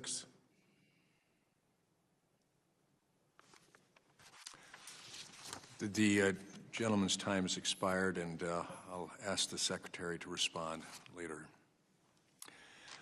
I now turn and recognize the long-suffering, ever-patient gentleman from Florida, Mr. Fine. Thank you, Mr. Chairman. You can see my fidgeting here. I guess it's new guy-itis, having to listen to a lot of these questions. Secretary McMahon, thank you for being here. It's a privilege to be able to ask you questions. I do want to save you one follow-up from the meeting. You don't have to meet with your accountant. The incremental tax benefit to you will be zero because we're not lowering any rates. So it will be none. You will continue to pay what you have been paid. I don't know why people continue to lie about that. But I want to ask you about something different. In the world that we live in today, Jews are scared. And I speak to you not just as a congressman, but as a father of two Jewish boys. They're 17 and they are 13 years old. I also speak to you as an alum of Harvard. And I've got to go back and check the data that said in the 90s 1 in 3 professors were conservative, because I certainly didn't see them anywhere when I was there. But I will tell you, as a Jewish conservative at Harvard in the 90s, despite the fact they tried to kick me out twice, I never felt unsafe as a Jewish student, never once. Sometimes felt persecuted because of my political views, but never, ever, not once in 4 years, 6 years actually, because I went there twice, did I ever feel unsafe. But students do now. And I wear this kippah now. It's a new habit of mine at my son's request because of all the students who don't feel safe wearing theirs. And with my 17-year-old, when he was born, actually 17 years ago, I had a dream that he would follow me to where I went to school. And now we're in the next few weeks where it's time for him to start thinking about where he's going to apply to college. And I don't know that I even think he should go to college at all in the days that we live in, So my question to you is this. Given that Jews are scared, there are things that we can do on our college campuses, and I thank you for what you are doing. But I believe that a lot of this problem is coming from foreign influence, that our universities are taking money from countries that do not share our values and do not like our politics and do not like our people. And those dollars come at a price. What they do is they don't just give a donation. They say, hey, we're going to endow a school. We're going to endow professorship. We want you to take our students and from other countries. And what are things that we can do to work together so that countries like China or Qatar, which are clearly not looking out for the interests of Americans, that we can get that under control in our higher education system? Well, thank you for that. And I'm glad that you felt safe, because there are clearly so many students now who do not feel safe. And I have talked to them, and they've told me no child going to college or any school today should feel unsafe in the environment of their education. So I regret that. But what we are actually doing is we've reaffirmed the Section 117 compliance from universities, that they must tell us. They're already required to report this, and they're not. So we're requiring them to report donors, amounts, because we want to make sure there's not foreign influence, with that. The Deterrent Act is for a purpose. That's really what we are supporting. Well, I'd like to work with you, because even if you look at places like Columbia, it's generally not the physics department where we see the problems. It's not generally in what I'll call real degrees. It's in this creation of what I'll call pre-Starbucks employment degrees, like gender studies and these other silly things where you can't actually get a job, which are really nothing more than factories to create people to go and protest, where we have these things. And so I'd like to work with you on that. And I also want to ask you this. We subsidize these degrees. The idea that these schools walk around and say they're private really is false, because they couldn't operate without the beneficiary of the United States government. So does it make sense perhaps for us to look at the ideas of saying, if you want to get a student loan to go to the college in the United States, you've got to go get a degree in something where you actually might be able to do something useful when you're done with it? Well, I think that's one of the things when I was discussing before, that I would like to see colleges and universities have more skin in the game. Because if they have more skin in the game, I think that they're going to make sure that the subjects and the degrees that they are offering are going to provide diplomas and pathways to employment in which those students are going to be able to repay their loans, because if they're on the hook for part of that money, they're not going to want to have to pay it if that student is not successful. Well, I just want to close by thanking you and President Trump for what you're doing, because you are fighting a fight. One of the backlogs that I didn't hear the Democrats ask about are all the investigations of anti-Semitism on college campuses, which conveniently weren't worked on when he was president. And thank you for dealing with that backlog. But know that I'm prepared to work with you and the president on any of these issues whenever you need it. And thank you for being here today. Thank you, Congressman. I thank the gentleman, and I recognize the gentleman from Indiana for the last word in questioning, Mr. Messmer. Okay, thank you, Mr. Chairman, and thank you, Secretary, for being here. Secretary McMahon, we've heard all kinds of scaremongering from the left that you're ignoring Congress or blatantly violating the law, particularly when it comes to fraud, waste, and abuse that you've eliminated in the department. I think that's simply ridiculous. Can you reaffirm once again that your department is following the law and will continue to execute all laws passed by Congress? Yes, sir, we will. Thank you. Also, how will the department balance the needs of localities to remain flexible in their CTE delivery to respond to local workforce needs while also ensuring programs are not hijacked with woke ideology by unelected bureaucrats?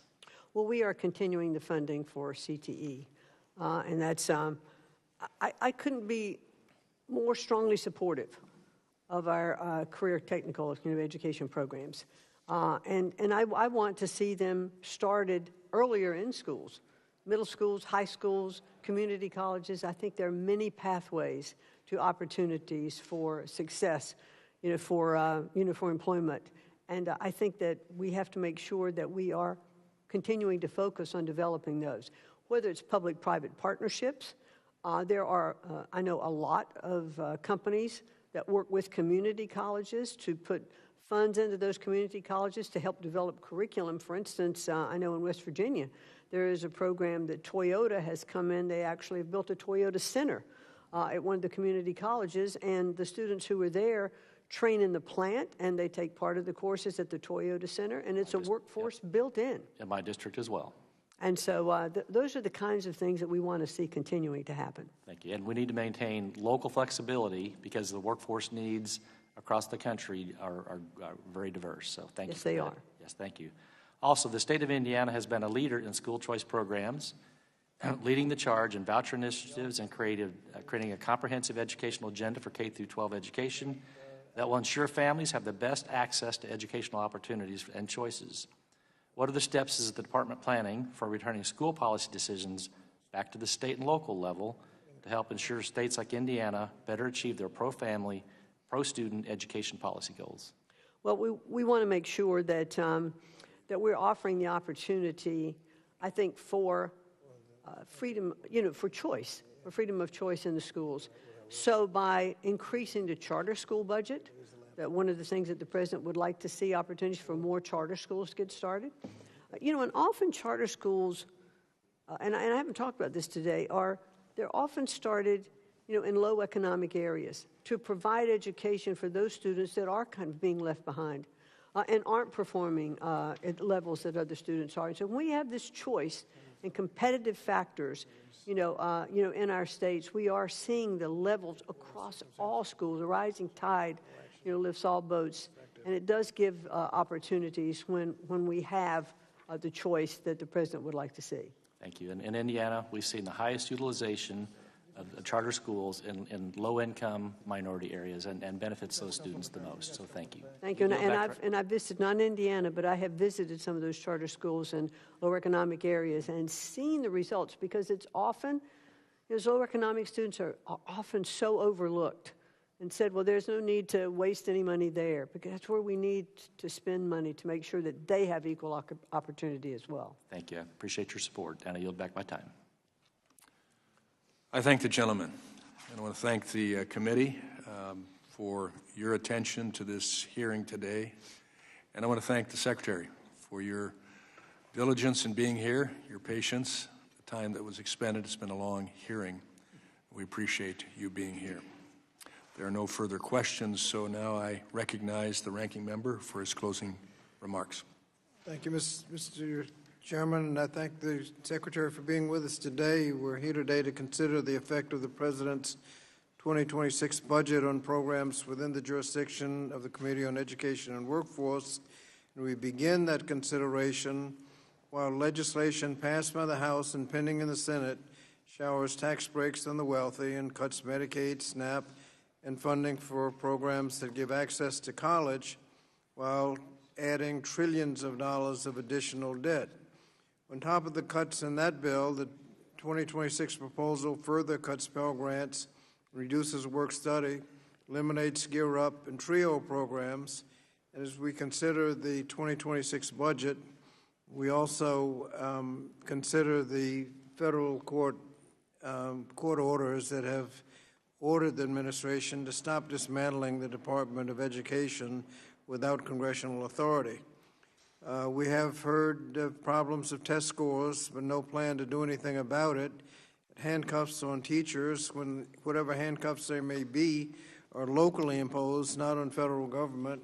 We've heard that there's no federal role in curriculum, teacher quality, or anything like that. And it's been emphasized that what the Department of Education responsibility is basically civil rights, to make sure that all children have access to a quality education. So we've heard support for vouchers, but we know that those programs have not been shown to improve education, but have been shown to increase racial segregation. And finally, Mr. Chairman, you rescued the Secretary when I asked whether or not viewpoint diversity is a violation of Title VI. I guess we'll get that as an answer later. I cited the statutory requirement that if you're going to take any action under Title VI, claiming anti-Semitism or any other violation of Title VI, you have to give notice to the committees of jurisdiction. Mr. Chairman, she indicated she may have given notice, and if so, you haven't shared that information with the Democrats on the committee. And I'd like to see that because it requires before any action can be taken, you have to provide a complete report on that situation and wait at least 30 days before any action has been taken. We'll just see what the answer to that is, and I'll look for an answer from you. But we have a lot of work to do. We're trying to improve education, and from a federal level, the cuts in education, no inflationary increase on Title I. That's a major investment we make in K through 12. Cuts in Pell Grants and student loans. That's our major investment in access to college. I think we're going in the wrong direction, and hopefully we can, when legislation is considered by the House, we can make the appropriate adjustments. Thank you, Mr. Chairman. I yield back. I thank the gentleman as well, and we look forward to continue working and discussing with you what's going on, and we've been pretty busy doing that effort in the one big beautiful bill and reconciliation. As you know, we've been extremely busy on that with the purpose of making things better for the taxpayers and for the students, the universities, community colleges, trade schools, workforce Pell, all of the rest for quite some time here now. And we look forward to more fully involving ourselves with the budget proposed by the President, and even as we started today. But I'd also state that 2 years while the Democrats had the full majority, including White House, the House, and the Senate, the opportunities to improve education in multiple ways, even as being expressed by some of my Democrat colleagues now, it didn't happen.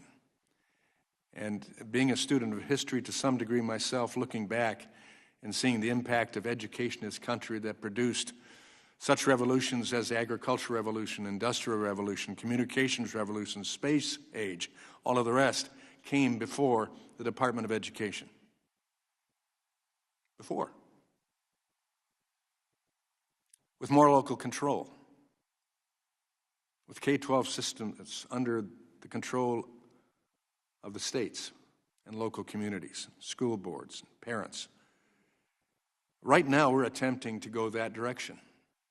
And it was disconcerting to hear some of my colleagues talk about doing away with health care, lunch programs, et cetera, for students, when in fact, that's not the case. And our president stood very strong in saying that Medicaid, Medicare, school lunches were not to be cut from deserving individuals.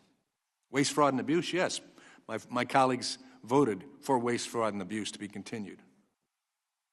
But today we're looking at what we can do to get to a place where the Department of Education is at its right spot. And our gentleman, a colleague from North Carolina, so eloquently pointed out that in our U.S. Constitution we don't have the responsibility for education except what we have taken outside of the Constitution. So it'll be hard constantly to experience the efforts of an administration committed to following the Constitution relative to states' rights and responsibilities for education.